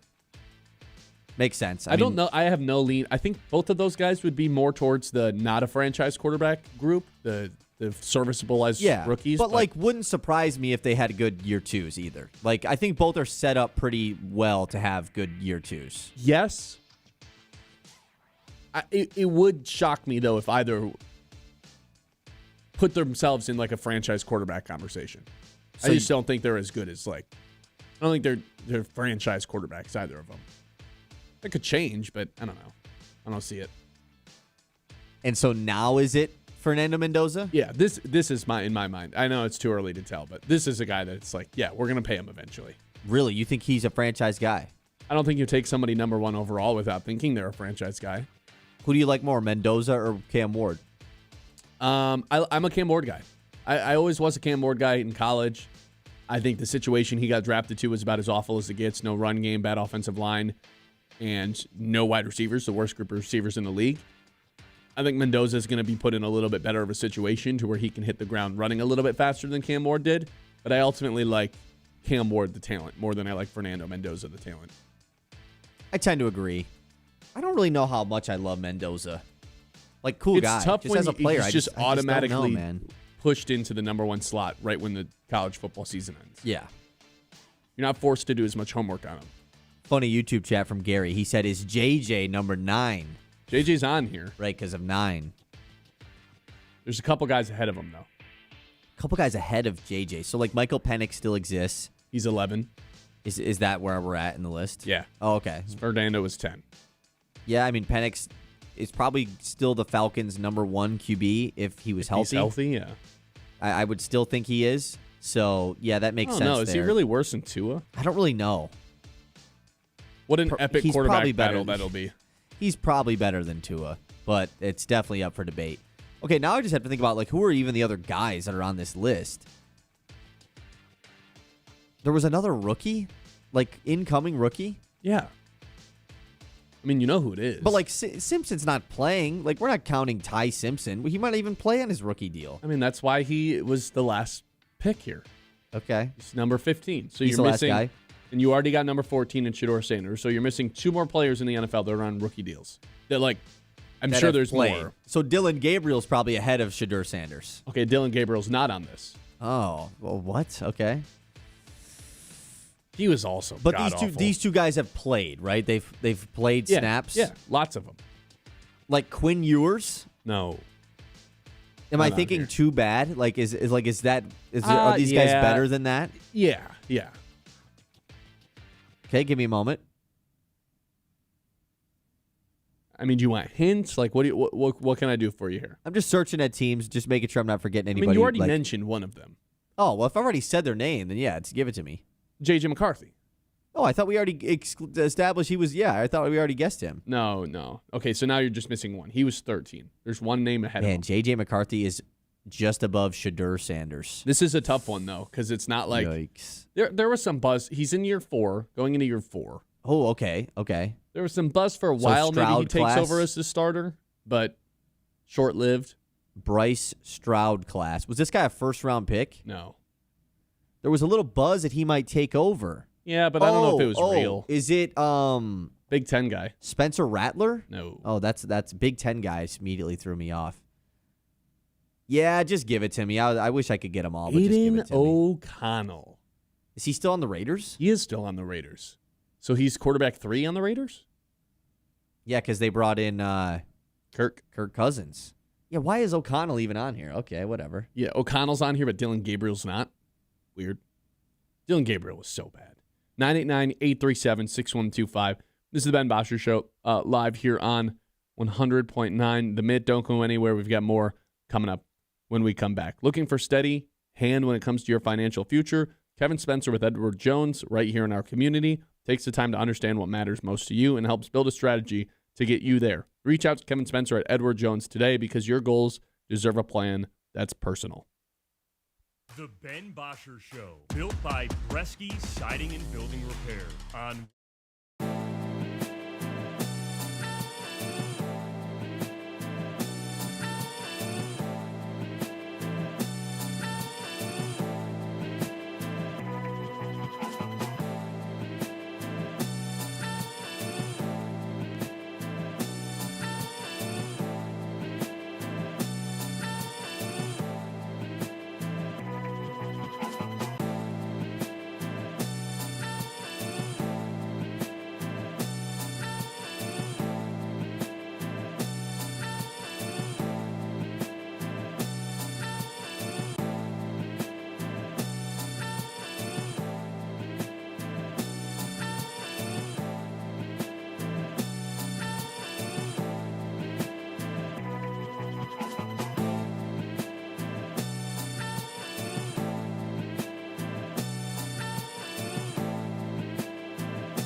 by Bresky Siding and Building Repair on 100.9 The Mid.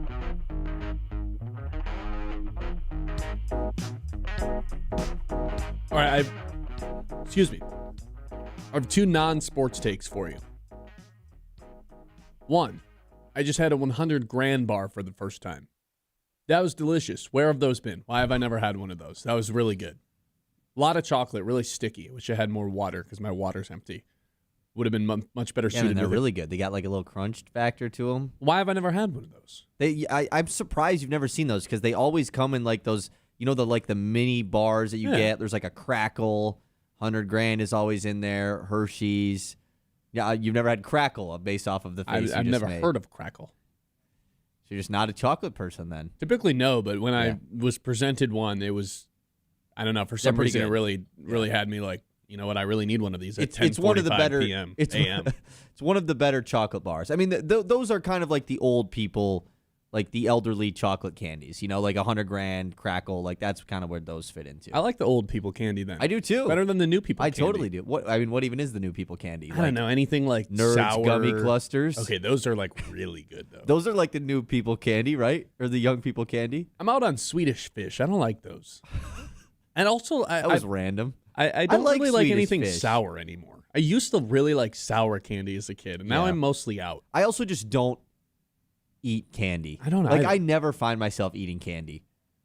No, but every time Chocolate, I'm checking though, out is of a grocery different. store, I'm looking at a Butterfinger, and it gets me going every time. I'm like, yep, this sounds pretty You just good think right about now. it, or do you get it? Never actually get it. Because if I get it once, I'll start getting it every time. But I think about it every time. I'm like, that Butterfinger bar looks pretty good. The only right time I really will consistently eat candy is if I'm going to the movies. now. Yeah. But But I I never always pay get for candy at the movies. Yeah, but that's the thing. Sometimes because at the movies you have to get popcorn. Like it's a non-guarantee or a Non-starter. non-negotiable. Yeah. You're getting popcorn no matter what. So sometimes I'm like, I don't really want to have popcorn and candy. It kind of make my stomach go crazy. So I'm really? just gonna get popcorn. See, You put the candy into popcorn. I put the right? candy in the see, popcorn. That's just I don't want only to have chocolate, though. See that's to me. I've never understood that. It's delicious. It is good. I don't want to have chocolatey, buttery fingers while I'm watching a movie. You got to get extra napkins. They don't get it Wet done. wipes. What if you brought in wet wipes? If you're bringing wet wipes to the movies, you might have another thing to ask yourself a question What about. do you mean? Sorry, I want good snacks for the movie that I'm going to see. The play is always go to the gas station, pick out whatever Yes. candy you want, stuff it in your pocket, bring your water bottle. No, You bring the water bottle to the movie. I've never been into a movie and then be like, you can't bring your water bottle. I don't even hide it. I'm just like, I have my water bottle. Like you bring this into the movie? Yeah, they don't care. You have water. Seriously? It's water. Who cares? Dude, I've never even thought about doing that. I don't think they'll say anything. And then you could really bring in whatever you wanted in the water bottle. You know what I'm saying? Mine's always just water, though. But I always go candy from the gas station, Butterfinger Bites if they have them. If not, In the popcorn, the Butterfinger bites? yes, it's delicious. Oh, man. Peanut butter No. or peanut butter M&Ms. Not peanut M&Ms, peanut butter M&Ms into the popcorn. It is so good. The only problem with that is they kind of get lost at the bottom. And they melt. That's the point. The popcorn gets buttery and sweet at the It's same just, time with yeah, the it's chocolate. just- How's it different than like caramel popcorn? Like Chicago-style popcorn? Because you don't It's get just a little your chocolate fingers don't instead. get all chocolatey and buttery and all But like forget the fingers. I'm not It's just the saying it, taste. but that's why I don't do it though. Like it's messy. Well, I don't know what to tell you, man. I'm Because down I'm to get not my even a hands person dirty like in the when I'm at movies. the movie, I don't really like be putting extra butter on my popcorn. I just be running it. Oh, I ask for the Maybe real a butter. little bit. I don't put any of the The liquid butter, yeah. but I ask for the real butter to be put on. And at the movie theater What does in that Midland, even mean? I don't know. It's like real butter rather than like the liquid like stored in the thing butter. I don't Right. know. It tastes better. It's better for you. Some movie theaters charge you extra for the extra butter or for the real butter. The one in Midland does not. So I always take advantage of that. All right. And I'm also a person at the movies who there's a 50-50 chance by the time the movie actually starts, I am out of popcorn and need to go get a refill really quick. That actually is my problem. I kind of do the same thing. So And I have to be there for the previews. I'm weird about that. Like I will you not have miss it. to? Yeah. Whatever the showtime is, I have to be in my seat when that starts. Because that's when the Nah, I'm like a pretty consistently late to the movie kind of person. So do you ever actually miss the movie? No, the movie doesn't start when it tells you. Yeah, it's 13 minutes after. Everybody knows that. 13 precisely. Yeah, there's 13 minutes of previews. Every single movie? At least at Celebration Cinemas. Oh, okay. I didn't really know I don't that. know about I the didn't one know here. it was specific. I always gave myself like 10 minutes. So I guess that would make sense. You said you had two non-sports takes for me. Your first one. Cinco de Mayo rocks. I love Cinco de Mayo. Yeah, overrated, underrated, properly rated. Underrated. See, the best thing about Cinco de Mayo is whether it's on a Monday, Tuesday, Wednesday, Thursday, Friday. If it's on a Friday, hey, man, awesome. See you at happy hour getting some margs. If it's on a Tuesday, guess what? It's a night. You're still doing that. You're still doing it. Guess what? I already have plans tonight. I'm going to get Mexican takeout food, and I'm going to watch the Pistons, and it's going to be fantastic. I can't wait. It's a great holiday. I mean, you could just get Mexican takeout food and watch the Pistons on like Thursday. I mean, I guess I could, but it wouldn't feel as special, Cinco de Mayo. No, I agree, though. Cinco de Mayo is like, just because Mexican food is so good. And it's just like an excuse to get it. That's really what it comes down to. And it's an excuse to have a margarita or a frozen margarita. Yeah. And get some tacos. A burrito or a taco but like I don't need Qdoba on a day like today. I don't want Chipotle on a day like today. I want real authentic Mexican food that tastes like it was made in my mother's or my grandmother's kitchen. Like that's what I want. And there's some good places in town where you can get food like that. Like I want to go to pick up my food and for all the staff to be speaking in Spanish to each other. That's the kind of food I want on Cinco de Mayo. Yeah. I can't disagree. And those are my two non-sports takes I have for you. I'm just dreaming of a margarita pitcher right now, man, at 10:52 Frozen a.m. one or frozen one for sure. Yeah. There used to be a place in college in Mount Pleasant. I'm sure you know the place I'm talking that's about. exactly what I'm thinking about right now. Happy hour frozen marg pitcher. And you'd always trick yourself like, oh, we'll just go and have one. And then it's like, guess what, dude? If you drove and you had one, have fun getting back because one of those will just screw you up. I used to live, and you'd pay like $3 for it. Yeah, I used to live. I kid you not, a quarter mile from one. You had to cross one street to get to this place. And I'd go there and have one and be like, oh, my God, like I think I need to just sit here and chill for like another 20 minutes because this thing has me going. And I only had one drink. Just when you get to the bottom of it. Oh, yeah, it's just tequila. That's all it is at the bottom. Worst. I'm always with you, though. The frozen is the way to go. Yeah. There's no ifs, ands, and buts about it. It has got to be a frozen one. Even on a day like today where it's not 80 degrees outside. Although Cinco de Mayo does hit a little bit different if it's super warm out. Yeah, imagine if we would have got Cinco de Mayo yesterday with yesterday's weather. That would have been so great. Windy. You couldn't actually sit outside yesterday. It was like false warm. So what's better? Let's combine the takes. 100 grand bar or Cinco de Mayo? Cinco de Mayo. I think Cinco de Mayo is better than most things. Just in general? Yeah. It's better than most things? Yeah, it's a top tier holiday. It needs to be celebrated more, in my mind. Like, I'm not saying we should have work off for Cinco de Mayo, but if you're not getting Mexican food takeout tonight or doing something to celebrate Cinco de Mayo, like, come on, man. Let's reevaluate, lock in, throw yourself a bone. It's kind of like one of those holidays that you don't even want to have off. Like, you want to be at work for it. Yeah, and then it's like something to look forward to after work. Like, for lunch, let's all, like, or like maybe some people's work provide a Mexican lunch, or let's go get lunch. Or as soon as work's done, we're leaving a half hour early today and going to get them Exactly, yeah, stuff like that. Yeah, I'm with you. Cinco de Mayo. Great holiday. Great holiday. Here's what we've got coming up in the 11 o'clock hour. More Cinco de Mayo. No. That's all I have for Cinco de Mayo. Skubal's injuries, plus another Tigers. It just won't stop, guys. The injuries just continue to pile up over and over and over again. And it feels like we've gotten to a breaking point, and the breaking point just happened to be the back-to-back Cy Young winner. They're really backed up against the wall right now. They're in a pinch, and I'm starting to panic a little bit. You might have heard the alarm going off earlier in the show. I'm panicked about the Detroit Tigers, without a doubt. Team I feel a little bit more confident in is the Pistons, and I want to tell you why once the 11 o'clock hour comes around. This is the Ben Bosscher Show. We're live here on 100.9 The Mitt here in the Blazy Electric studio. When the seasons change, Maple Hill Nursery is hard at work for you. They offer professional snow plowing in the winter to keep your driveway clear, plus spring and fall cleanup if you've still got leaves all in your backyard. To get your yard looking its best, year-round. When things warm up, their mowing services help keep your lawn in top shape all summer long. From winter, spring, fall, summer, whatever season it is, Maple Hill Nursery is hard at work for you. Your all-season lawn and landscape partner right here in Midland. This is Ben Bosscher. I would love it if you subscribed on our YouTube page. Right now, we're live there. 1.39K subscribers. Can we get that to 1.4 by the end of the show? I believe in you guys. So if you're not subscribed yet and you enjoy the show on the radio side of things, please go ahead and subscribe on YouTube. Share it with a friend. It'd be much appreciated here at the station. We'll be right back for the 11 o'clock hour. More on the Tigers.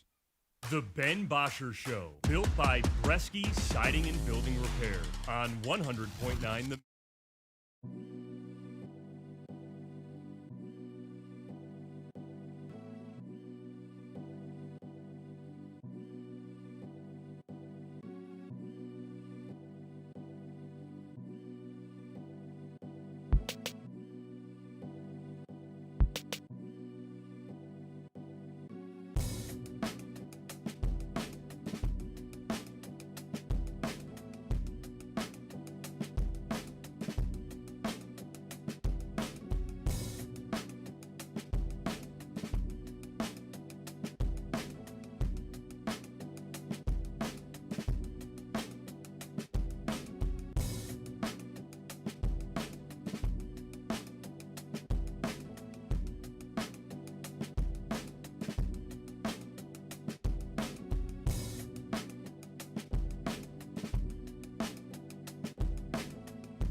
Electric Studios.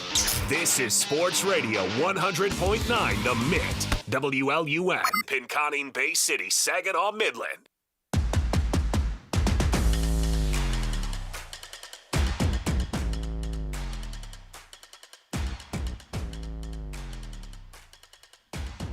The injuries will not slow down for the Detroit Tigers, and unfortunately, Tarek Skubal has now joined that list.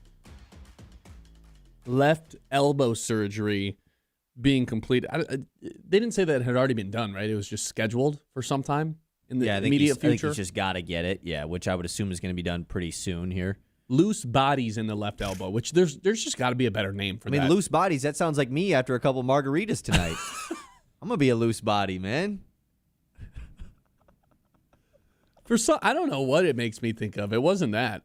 But it sounds so weird. Loose bodies? It's just basically like fragments of his joint and elbow are or Yeah, I mean, separated from his joint and It's elbow. as simple as anytime there's some sort of issue with the elbow of a pitcher, it's just going to mean surgery, and it's going to mean you have to be extremely precautious about it. And it's as unfortunate as it is, it probably is the best time that this could have happened. Like, I know how bad that How about sounds. next year when he's not on the Tigers?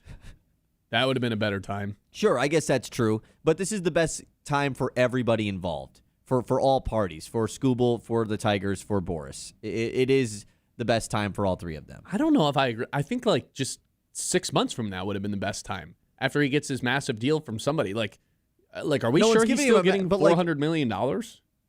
That's what I'm saying. But like, no, I don't think he's getting $400 million if he goes into the offseason needing surgery for an injury that likely got worse because he didn't get surgery in May. Are we sure he is getting $400 million regardless right now? Like this Norway teams are like excited to pay him after this for, like you mentioned, someone who for the most part has been injury riddled. That's the thing. He's going to come back. Like, if he didn't come back, if this happened in August and he's out for the remainder of the season, I would agree with you. But that the last memory of Tarek Skubal is not going to be injured. It's going to be whatever happens to the Tigers at the end of the year, if they make the playoffs or not, because he'll be back and healthy. It's going to be an elimination game because that's how every Tigers season ends, with Tarek Skubal Skubal on the mound. going off in Game 5 of the ALDS, and it's just the offense wasn't enough.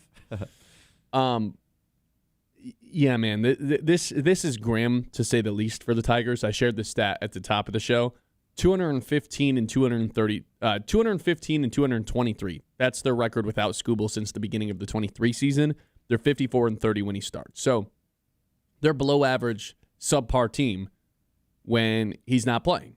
And fortunately, I think the Tigers lineup right now is better. Like this year is better than it has been the last couple of years, which should, maybe they can go above 500 when Skubal's not playing. But they're just as banged up on offense is the unfortunate part. Right now there's no Glaber, no Javi, no Parker Meadows, who I guess he was fine to start the year. No Zach McKinstry either. But that's not even close to adding up to the total amount of injuries they've had to the pitching staff. Even guys that are out for the year, like guys that weren't healthy to start the season. Troy Melton, Reese Olson, which maybe Reese Olson being out is the reason they brought in Verlander. I don't know. You've got guys like Jackson Jobe who could come back this season. Who knows how he's going to contribute. And then guys that were in the starting rotation to start the year, Skubal, Mize, Verlander, all out right now.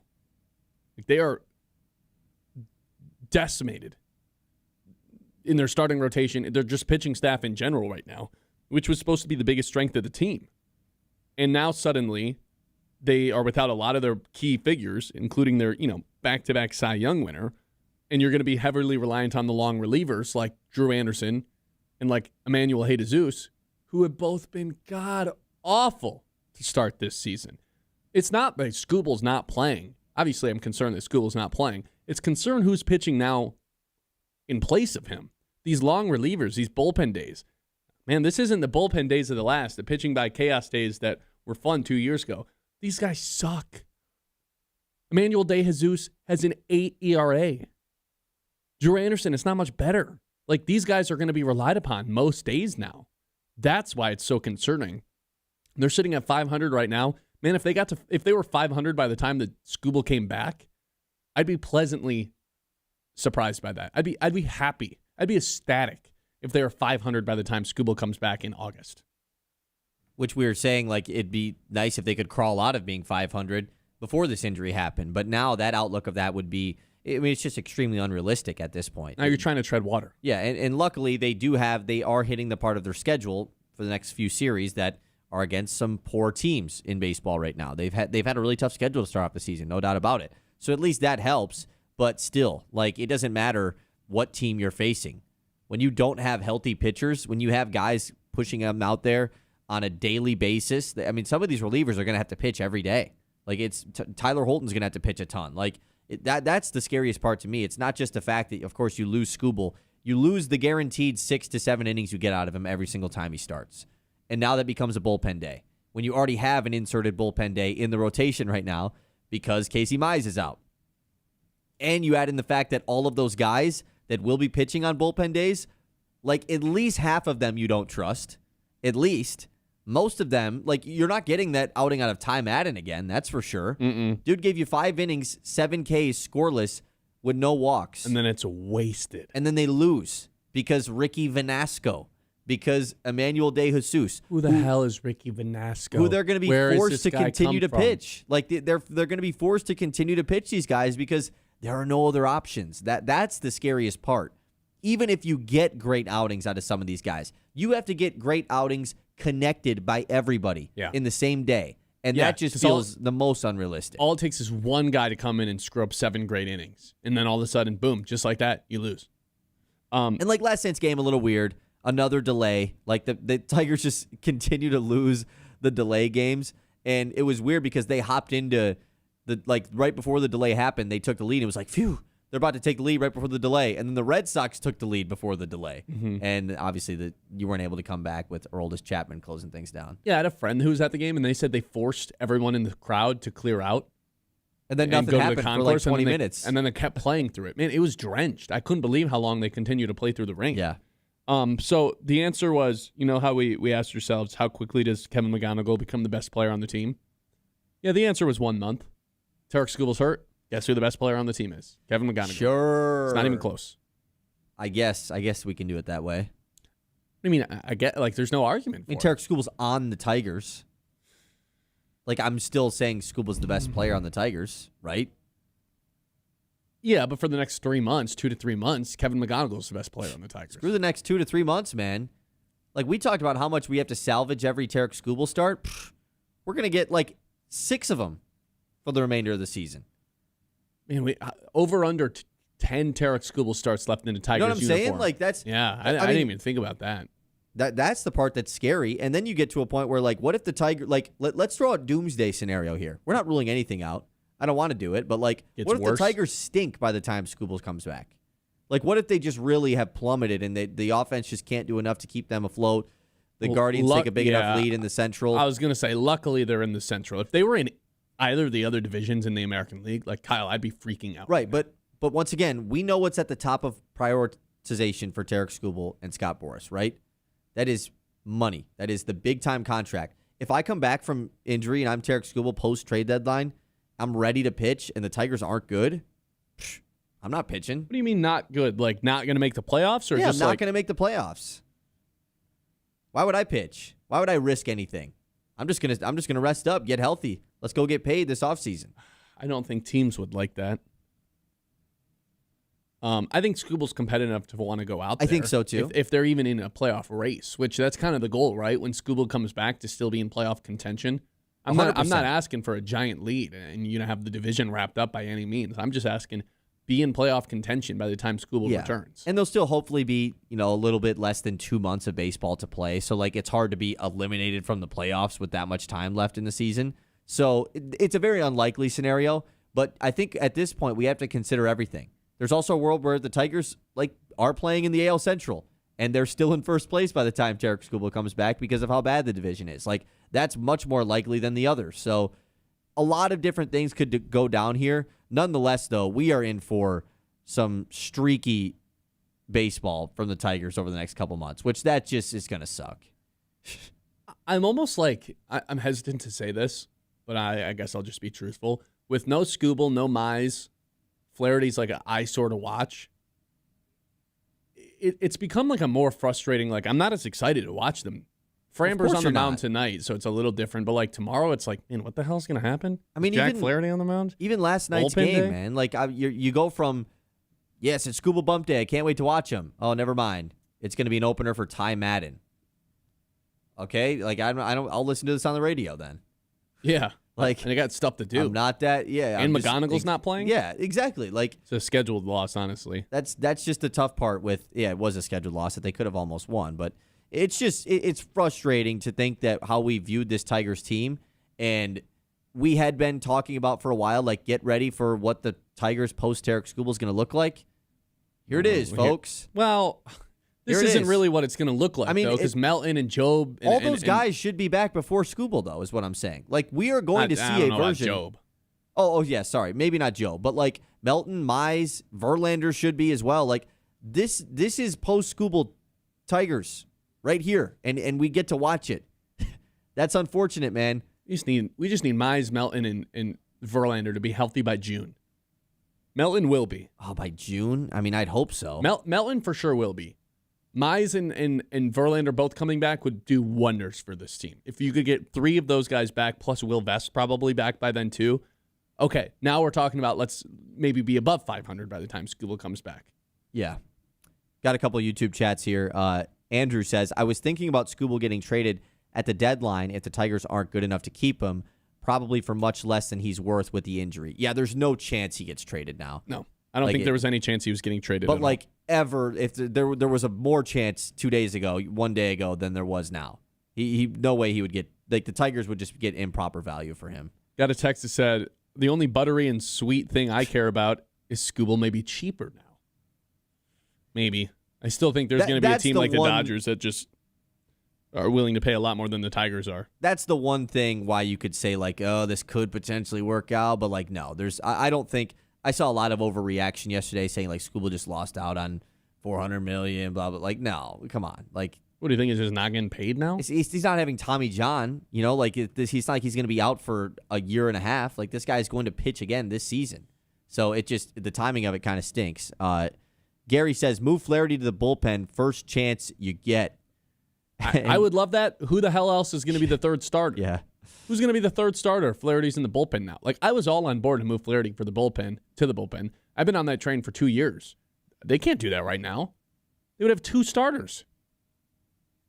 Anything else going on in the YouTube? Gary also just says, DeJesus gave up 18 hits in 9 innings. He should be the bat boy. Okay. That's, I mean, yeah. Yeah, he should. World Baseball Classic champion, though. Gold medalist. If you are looking to move, you got to meet Matt Smith, Modern Realty, redefining real estate with a fresh and modern approach. Whether you're buying, selling, or investing, Matt Smith delivers personalized service tailored to you. Cutting-edge marketing, local expertise, and a commitment to making your real estate experience smooth and successful. From cozy starter homes to luxury properties, they know how to find the perfect fit. Trust a team that combines innovation with real-world know-how. It's Matt Smith, Modern Realty. The Ben Bosscher Show, built by Bresky Siding and Building Repair on 100.9 The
Are you confident in the Pistons to pick up a win in game 1 tonight? I don't know why, but for some reason, they can't win game 1s. That's been the case. That was the case the past round. That's the case in the New York series last year. It's almost like they have to have their backs against the wall to really like get the best out of themselves. So I feel like there's favorable matchups tonight. I like the fact that it's at home, but I don't know. History says, just recent history says they're not going to be able to do it.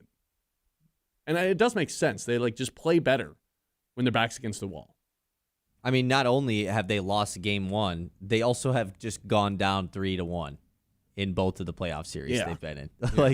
Yeah. So one of them they came back from, the other one, games 2 and 5, whew, perfect track record for them, man. Mm-hmm. They don't lose games 2 and 5. Game 1 though, and we talked about it yesterday. It would just be so nice to not have to be trailing in a playoff series. Yeah. They have not ever gone up in a playoff series, man. Or they've been even or trailing every single time. Not ever, you know what I mean?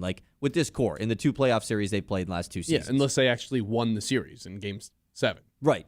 But we didn't that feel... doesn't count. Exactly. The one time they went up was when it was over.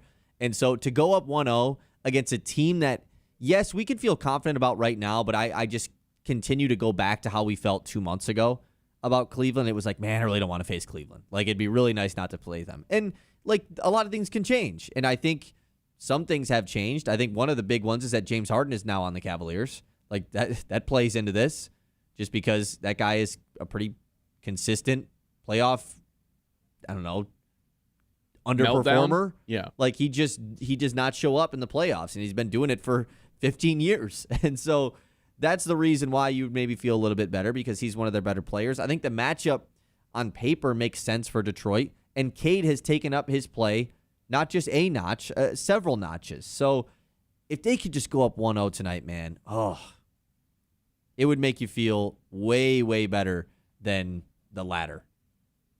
How confident are you that they're going to actually do it, though? It's got. I know they're favorites, but I would say a 4. I would say I'm just under a 5. So 45%? A 5 would be okay, it's a 50-50 chance, so I'm right under that. I would say a 4.5, yeah. 45% chance they pick up a win tonight? That's how I feel. And I get their favorite. They're 3.5-point favorites. So what? They were 10-point favorites against Orlando.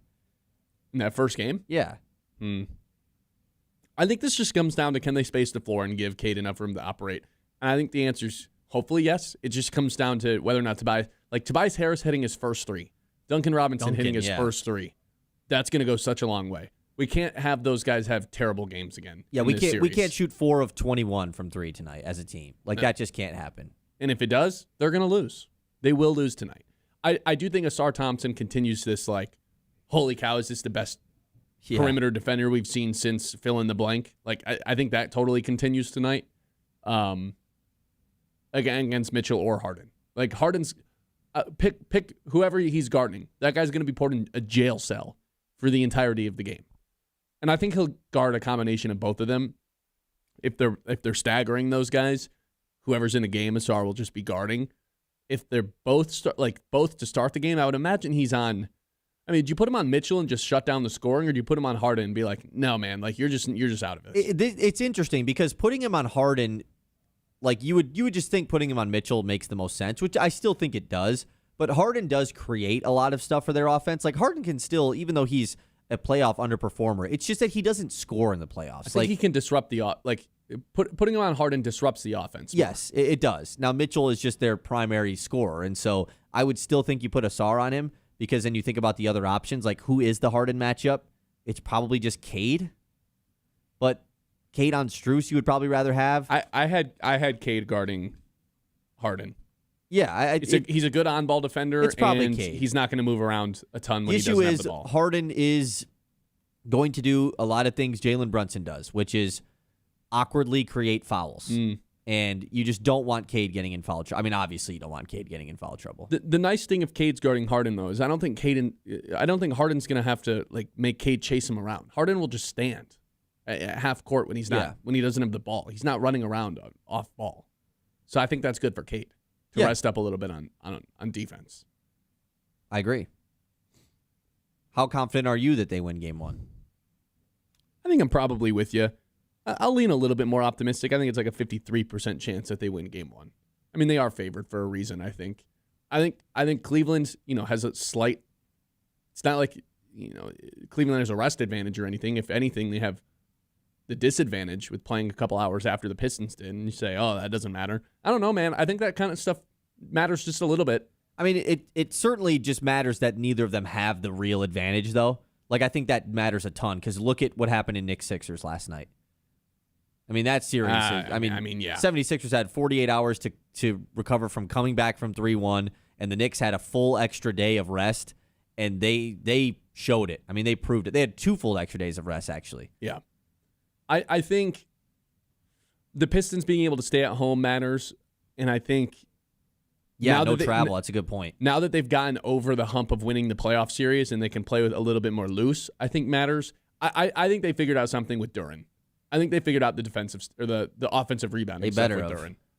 He kept Orlando off the glass pretty good in Game 6 and 7. And I think he becomes a board monster tonight as well. Like, and throughout the course of this series, I think Duren's going to have is he the biggest fine swing? Ability to get offensive rebounds. No, I think Tobias is it Tobias? Is the biggest swing, That's probably fair. Like, just the biggest swing of the series as far as, like, if they have a great series, Pistons for sure win.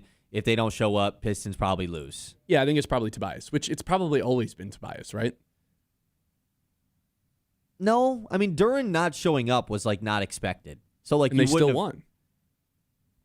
I mean, like, they didn't win because of Duren, like bouncing back. They won because Tobias scored 5 straight 20-point games. Like, are we going to expect that streak to continue? No, have we changed our expectations for both of those two guys? Let's put it like this. What's more likely, Tobias averages 18 or Duren averages 18? Tobias. I'm with you. But Duren still is more important, I feel, just for everything else that he does. I mean, the rebounding, yeah. I mean, 100%. And the rebounding won't get talked about enough in this series, but it's going to be massively important with the size that they should, like, dominate the rebound battle with this team. I would guess so. That's the reason the Cavs have gone out in the playoffs the last several years. Yeah, they got 2 7-foot guys, and neither of them can bullied rebound. By, like, when Mitchell Robinson and the Knicks beat him a couple years ago. Like, he absolutely dominated those two guys. Yeah, and now hopefully it's a combination of Jalen Duren and Asar Thompson just getting the Pistons 6, 7, 8 extra possessions a night. Now, honestly, more. Like, if it was like 12, 13, 14, 15 extra possessions a night with offensive rebounds, that's how I feel like the Pistons are going to win this series. But, like, no doubt in round 1, the 3 best players for the Pistons were Cade, Tobias, and Asar, right? Yeah. Like, no doubt about it. Yeah. If that is the same in round 2, is that good or bad? That's kind of what I mean with the Duren stuff. Like, does it mean Tobias and Asar had such good series that they won, or does that mean that Duren once again just I'll put was it this not way. the All-NBA Duren? I don't think it's sustainable. I think they can beat Cleveland if those are the 3 best players again, Asar, Cade, and Duren, or Asar, Cade, and Tobias. I don't think it's sustainable to win multiple playoff rounds, but I think they can do it again with this matchup. Fair? Yeah, I think that's fair. All the stuff we talked about with Asar. He should shine in this series. This should be a really fun Asar Thompson series. Tobias Harris, winner of series number 1. I'm going to say Asar Thompson ends up being the winner of this series for like a holy cow that everybody views him way differently after this series. And I think Cade, he finally gets that in the conference finals. I got it's like, this guy's just crazy. I got the winner of round 2. Give me Duncan Robinson. Okay. Because we're got the battle of the former Heat culture guys in Max Strus and Duncan Robinson. Oh, like, yeah. Duncan Robinson got replaced by Strus as, like, the white shooter on the Heat. And Strus has the ugliest hair. There's a little bit of, like, animosity there, I would assume. Between, I mean, they're probably good buddies, I bet. But, like, Strus is so ugly. Anytime a guy takes your job, like, that's not fun. And then, of course, Strus ends up leaving Miami before Duncan did. But I think this is a big-time series for Duncan to bounce back after round 1. Shooting-wise. The Midland Area Community Foundation, they're dedicated to strengthening community through generosity and connection, supporting local nonprofits, scholarships, and projects that make Midland a better place to live, work, and play. That's the Midland Area Community Foundation, and this is the Ben Bosscher Show. The Ben Bosscher Show, built by Bresky Siding and Building Repair on 100.9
by Bresky Siding and Building Repair on 100.9 The Mid.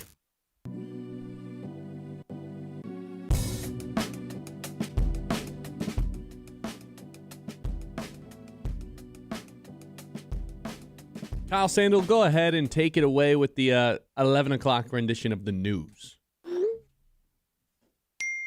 The Mets Morning Catch. All right. Right back into the news here. Let's take a look at the Covenant Healthcare injury report. We have a non-Tigers injury that happened in the Tigers game yesterday. Roman Anthony left the Tigers-Red Sox game last night with wrist discomfort. So, man, the injuries are just floating around Comerica Park right now, I guess. In a really weird Tigers game yesterday, but they will be back in action tonight. With a 6:40 start, the game got pushed to 6:10 last night because of the rain. They still weren't able to beat it out. Luckily, they got the game over with. It's a lefty-lefty battle tonight. Framber Valdez against Giovanni Moran of the Red Sox. We got Colt Keith versus a lefty last night, by the way. Yeah, that's when you know it's bad, right? And AJ Hinch He's is fine, I'll throw him in the 8-hole. Fine. Like, I guess you can do play I have against a another lefty. option? And the answer is literally no. And he's like, ugh, fine, Colt Keith can play versus Which, like, the is it going to lefty. happen again today? I feel like it's just going to happen. Because now that McGonigal's back, they could just throw Zach Short at third. Yeah. Which is just... If we're playing Zach Short against a lefty over Colt Keith, then He stinks, I think man. we've lost the plot here. Which Colt Keith went 1 for 2 yesterday, but his single came against the righty, so never mind. I was just going to say. He got hit by a pitch, though, so good enough. I have some news. Okay. You know how yesterday, or not yesterday, a couple hours ago? Not even a couple hours ago. I don't know. Like When? an hour ago, I said a couple days it'd be ago. awesome if we could get to 1.4 subs by the end of the day. We did it. People came through today. So we're at 1.4 subs now. That'd be awesome if Thank we you. could get to 1.5 by, I don't know, 1.5 by the end of the day. Maybe is aggressive, but maybe not. I don't know. What about by the end of tomorrow's show?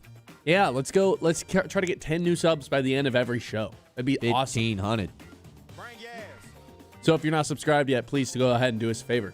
If you guys could shock us and get us to 1.5 by the end of the show, that would make me feel loved. You know what doesn't make me feel loved? Some of the comments we get. Oh my God. On like socials. Show some love. I thought you didn't look at those. I usually don't. Yesterday I was kind of on one. Show some love. Sub to the channel by the end of the show. That'd be awesome. Okay. We'll do that. We did get some news from Cody Stavenhagen this morning. Not Tigers news, but Tigers organization-related news. They have terminated the contract of AAA manager Gabe Alvarez due to a violation of club policy. Mike Hespin will serve as their interim manager. No further info was provided. Interesting. I would love to know what happened. It's tough, man. I mean, that's Max Clark's manager. Is Max Clark just not being managed right? I don't know. I That's would messed imagine up. this is a fire for cause type of situation rather than a. That's what it sounds like. I'm not Violation sure. of club policy. There's been a lot of that in the Tigers organization over the last year or so. So, Not wrong. speaking of AAA, Anthony Volpe got sent to AAA. Did you see that? Where's John at, man? Where's John at for this? Was he hurt? Well, he was hurt and he was on a rehab, but you can only do a rehab for 20 days before you have to like either be brought back to the team or not, and they just kept him in AAA. So this is a real that's option. funny. It's a real option to AAA. That's the Yeah. next Derek Jeter, I thought. He's better than Derek Jeter, That's funny. but he's in AAA. That's funny, man. Can't really make fun of the Yankees though. They're like really good, best team in the American League. So their pitching staff is insane. Shout out to them. But Anthony Volpe going to AAA, pretty funny. Also, another person signed to be a backup quarterback in the NFL. Tyrod Taylor is signing with the Green Bay Packers to back up Jordan Love, which is I love Tyrod. Like, what a good backup to have. You know what this actually does mean, though? There's going to be more rumors about Jordan Love shouldn't be our starting quarterback. No. Jordan Love will get hurt, though, at some point this year. So then maybe yes. Tyrod Taylor always plays. I cannot tell you the last time that Tyrod Taylor has been a backup in the NFL and has not played this at all in the season. Yeah, I don't know, man.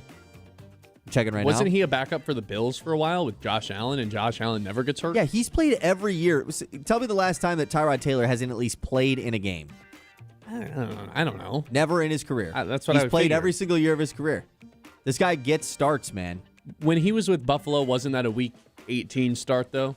No, he played 3 years in Buffalo. He took the Bills to the playoffs. He broke the Bills' playoff streak when he was their quarterback. Really? Yeah. That was pre-Josh Allen.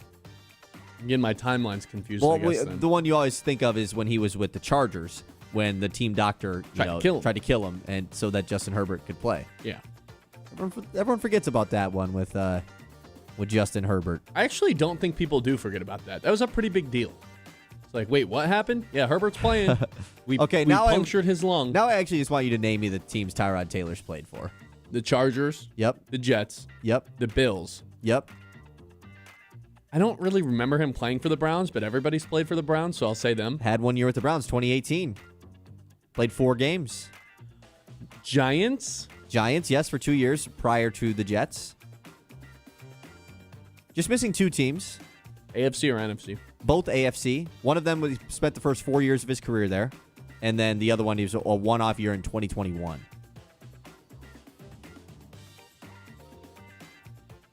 He didn't spend any time with the Colts, right? They were on a revolving quarterback door for a while. I'll give it to you, though.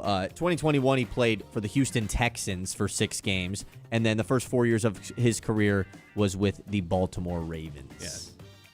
Yeah. Shout out to Tyrod Taylor, but now he's going to be on the Packers, which is unfortunate because we don't like the Packers. Cavs Pistons tonight on Peacock at 7. You've got Lakers Thunder at 8:30 on NBC.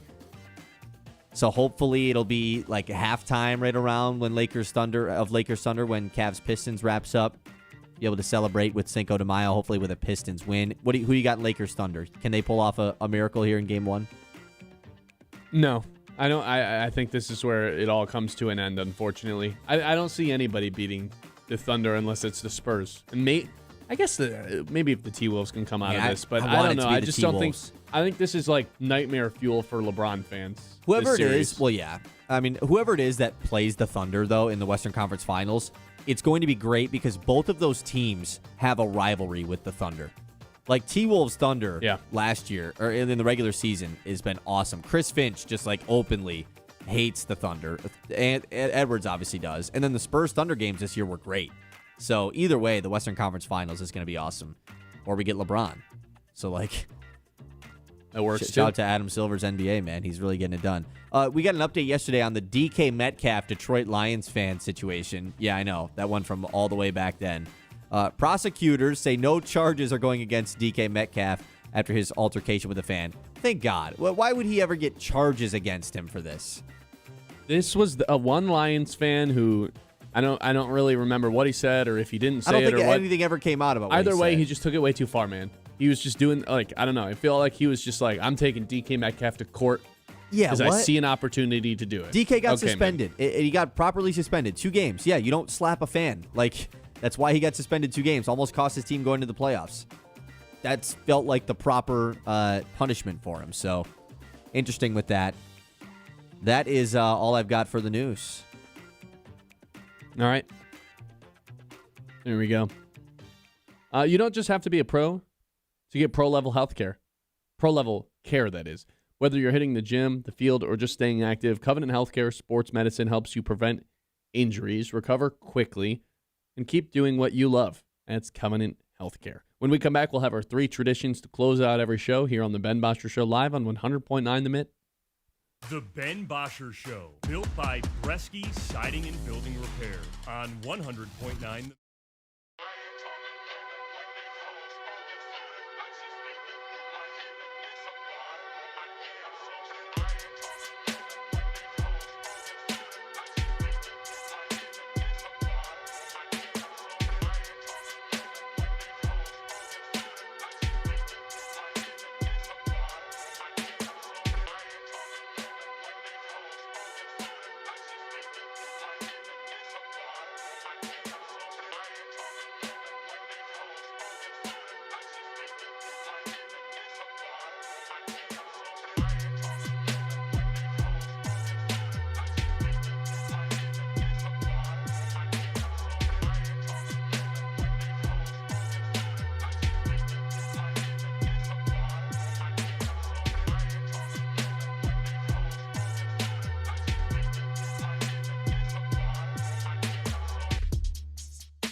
Built by Bresky Siding and Building Repair on 100.9 The Mid.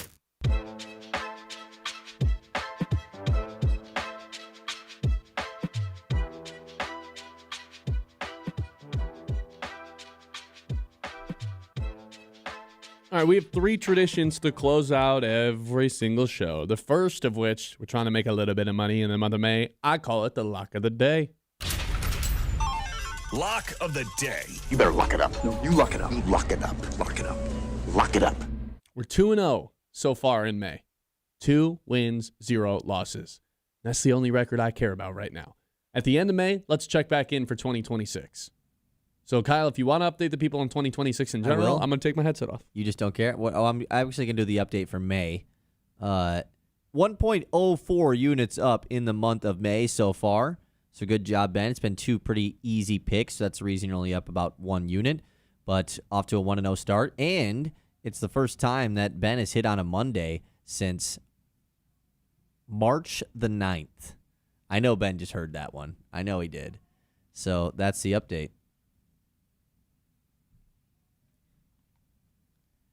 All right. I know you heard that. I know you heard that, by the way. I faintly heard it. I couldn't make out the words. I never actually gave the real 2026 update, so I'll do that now. You're 13.03 units down in 2026. I just gave people the update for May so far while you had your headset off, which has been pretty good. Pretty good. And I let people know that was your first hit on a Monday since March 9th. It's been almost 2 months. Slightly and embarrassing. That's the last day that you had a curse on, though. After you're fine now. Your days are uncursed, like the guy from WWE. That's not really what he does, but okay. What's he do, though? He curses people. Yeah, but what's his name? Danhausen. I've been seeing him more and more. Like, he's in every... He's a meme now. He's in the Instagram comments of, like, every single post. Danhausen. He curses. Yeah. That's funny that he's worked his way into your life. Anyway, trying to make some money today.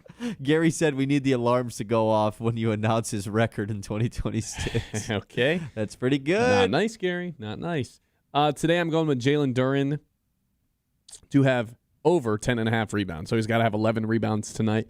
Again, I don't know if Jalen Duren's going to be a big-time scorer in any playoff series. I think that's been pretty disappointing.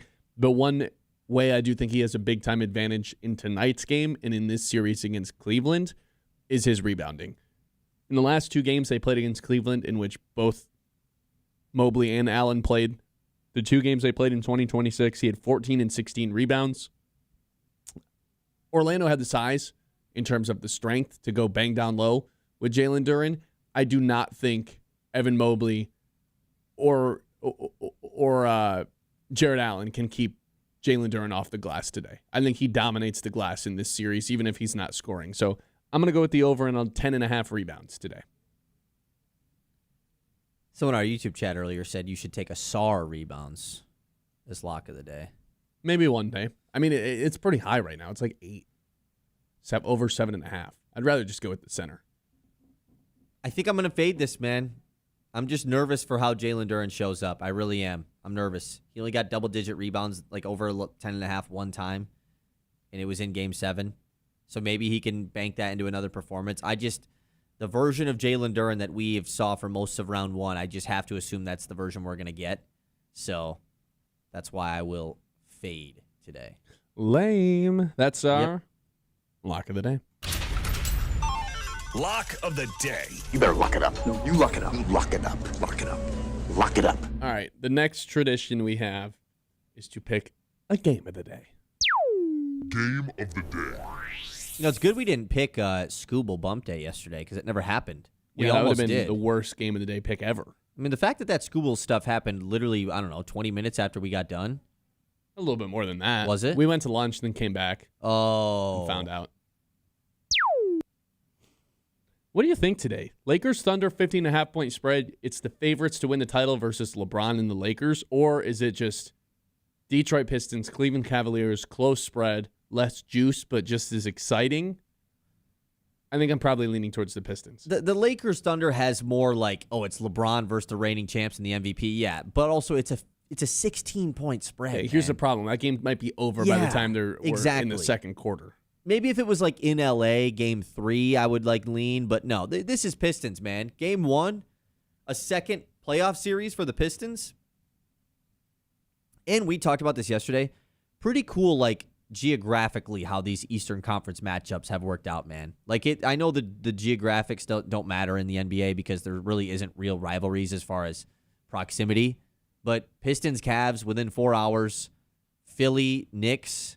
I mean, it doesn't get much better. It doesn't get much better than that, man. As far as like the two teams being pretty close. Yeah. Yeah. Eastern Conference. I'm going with the Pistons and the Cavs today as our game of the day. Game of the day. I got 2 words for you. Steve Nash and Chris Paul. Must-see TV. And lastly, what do we think Colin Cowherd opens up with? I know you got a point yesterday, so what's the score? I did get another point yesterday. It's back-to-back days for me getting points after Ben tying it up. 55-53. Double nickel for me. Whose turn is it to go first? My turn. Which I can't remember what you picked yesterday. But it was Something's wrong. dumb. It was wrong. Yeah, so it's my turn to go first. Okay, last night we had the Knicks go off, but we also had it's going to be one of the 2 games, and I think both of them have a chance because it is the Knicks. But he led with the Knicks yesterday. And I think Wemby losing in I think he does it. Maybe not. I wanted to go Timberwolves lead, but I just don't. I don't really know now that I'm thinking about it. I will go Timberwolves lead. I will go man, it doesn't matter with this team. Anthony Edwards comes off the bench. Ayo Dosunmu got injured last series, and it just doesn't matter. Every year, this team, you can't count them out. Timberwolves. It's Wemby. Who cares? He has 12 blocks. Who cares? Timberwolves. Okay, then I'll go with the New York Knicks. Yeah. They blow out Philly. The Eastern Conference is theirs to win. The avenue's right there. I just don't know if, He'll basically lay out the avenues there. It'd be a total disaster if they didn't win the finals or if they didn't win the East. Ever since he started trashing the Knicks, they just have won 3 straight games by 40 points. That's all it took was Colin Cowherd to go off on him. Sometimes that's what they need. A little kick in the butt. Did you see right during our break, by the way, Zach McKinstry to get activated off the injured list for the Tigers? Here we go. pretty Hopefully big he news. takes over for Zach Short. I do not need Zach Short on the Tigers any longer. Thank you very much. But it is nice to have him back because he can play a little bit of anywhere. Totally. And it sounds like he's going to be inserted right into the lineup today. So that's huge. They need him 100%. Okay. What are you going to have tonight for Cinco de Mayo? I don't know. I'm thinking some authentic nachos. Maybe I'll make some nachos myself. That's kind of what I was thinking. So nachos is one of my go-to foods. That you just can make at in home? general. I eat at least once a week. Really? It's just so they're so easy to make. Chicken nachos specifically. I'd be rocking with those. But I do the beef nachos sometimes. So I think maybe I make food, but I feel like getting food is probably the better play. There's something about making it though that's nice. I might But do some that's the thing. half and half. It's not non-traditional for me. I eat Mexican food twice a week. It doesn't mean you can't do it today. Right, but it's but I don't go get Mexican food twice a week, so maybe I should go do that. Sure. Yeah. Whatever your heart desires today, Kyle. Today's a day where I feel like I got to have a tamale, Oh, right? yeah. Why not? Or a wet burrito. Those hurt my stomach sometimes. Yeah, I know. They really do. But they're so good. Maybe some enchiladas. Yeah. So just something that's not just tacos or nachos, I feel you. But a quesadilla, though. Ooh. I mean, Another Good. thing that I just eat all the time. Yeah. 989-837-6125. Appreciate everybody for tuning in today. Hopefully we can get that subscriber count keep going on YouTube as well. We'll be recapping, hopefully, a Pistons win tomorrow. If they could go up 1-0 in the series, we're all of a sudden feeling pretty good about what is to come in this series. Like, all of a sudden they go from slight favorites to, hey, they got a chance to go to the Eastern Conference Finals. I'm scared as hell of the Detroit Pistons. Should be. All right. Appreciate everybody for listening today. Facebook, Instagram, YouTube, TikTok. Just search 100.9 The Mitt or The Ben Bosscher Show. You'll find us. It's not that hard. Appreciate everybody for tuning in today. We will be back tomorrow at 9 a.m. If you subscribe on YouTube and hit the notification button, you will not forget to miss it. Ben Bosscher, Kyle Sandel. See you guys tomorrow at 9 a.m. And one more thing. Go Pistons. The Ben Bosscher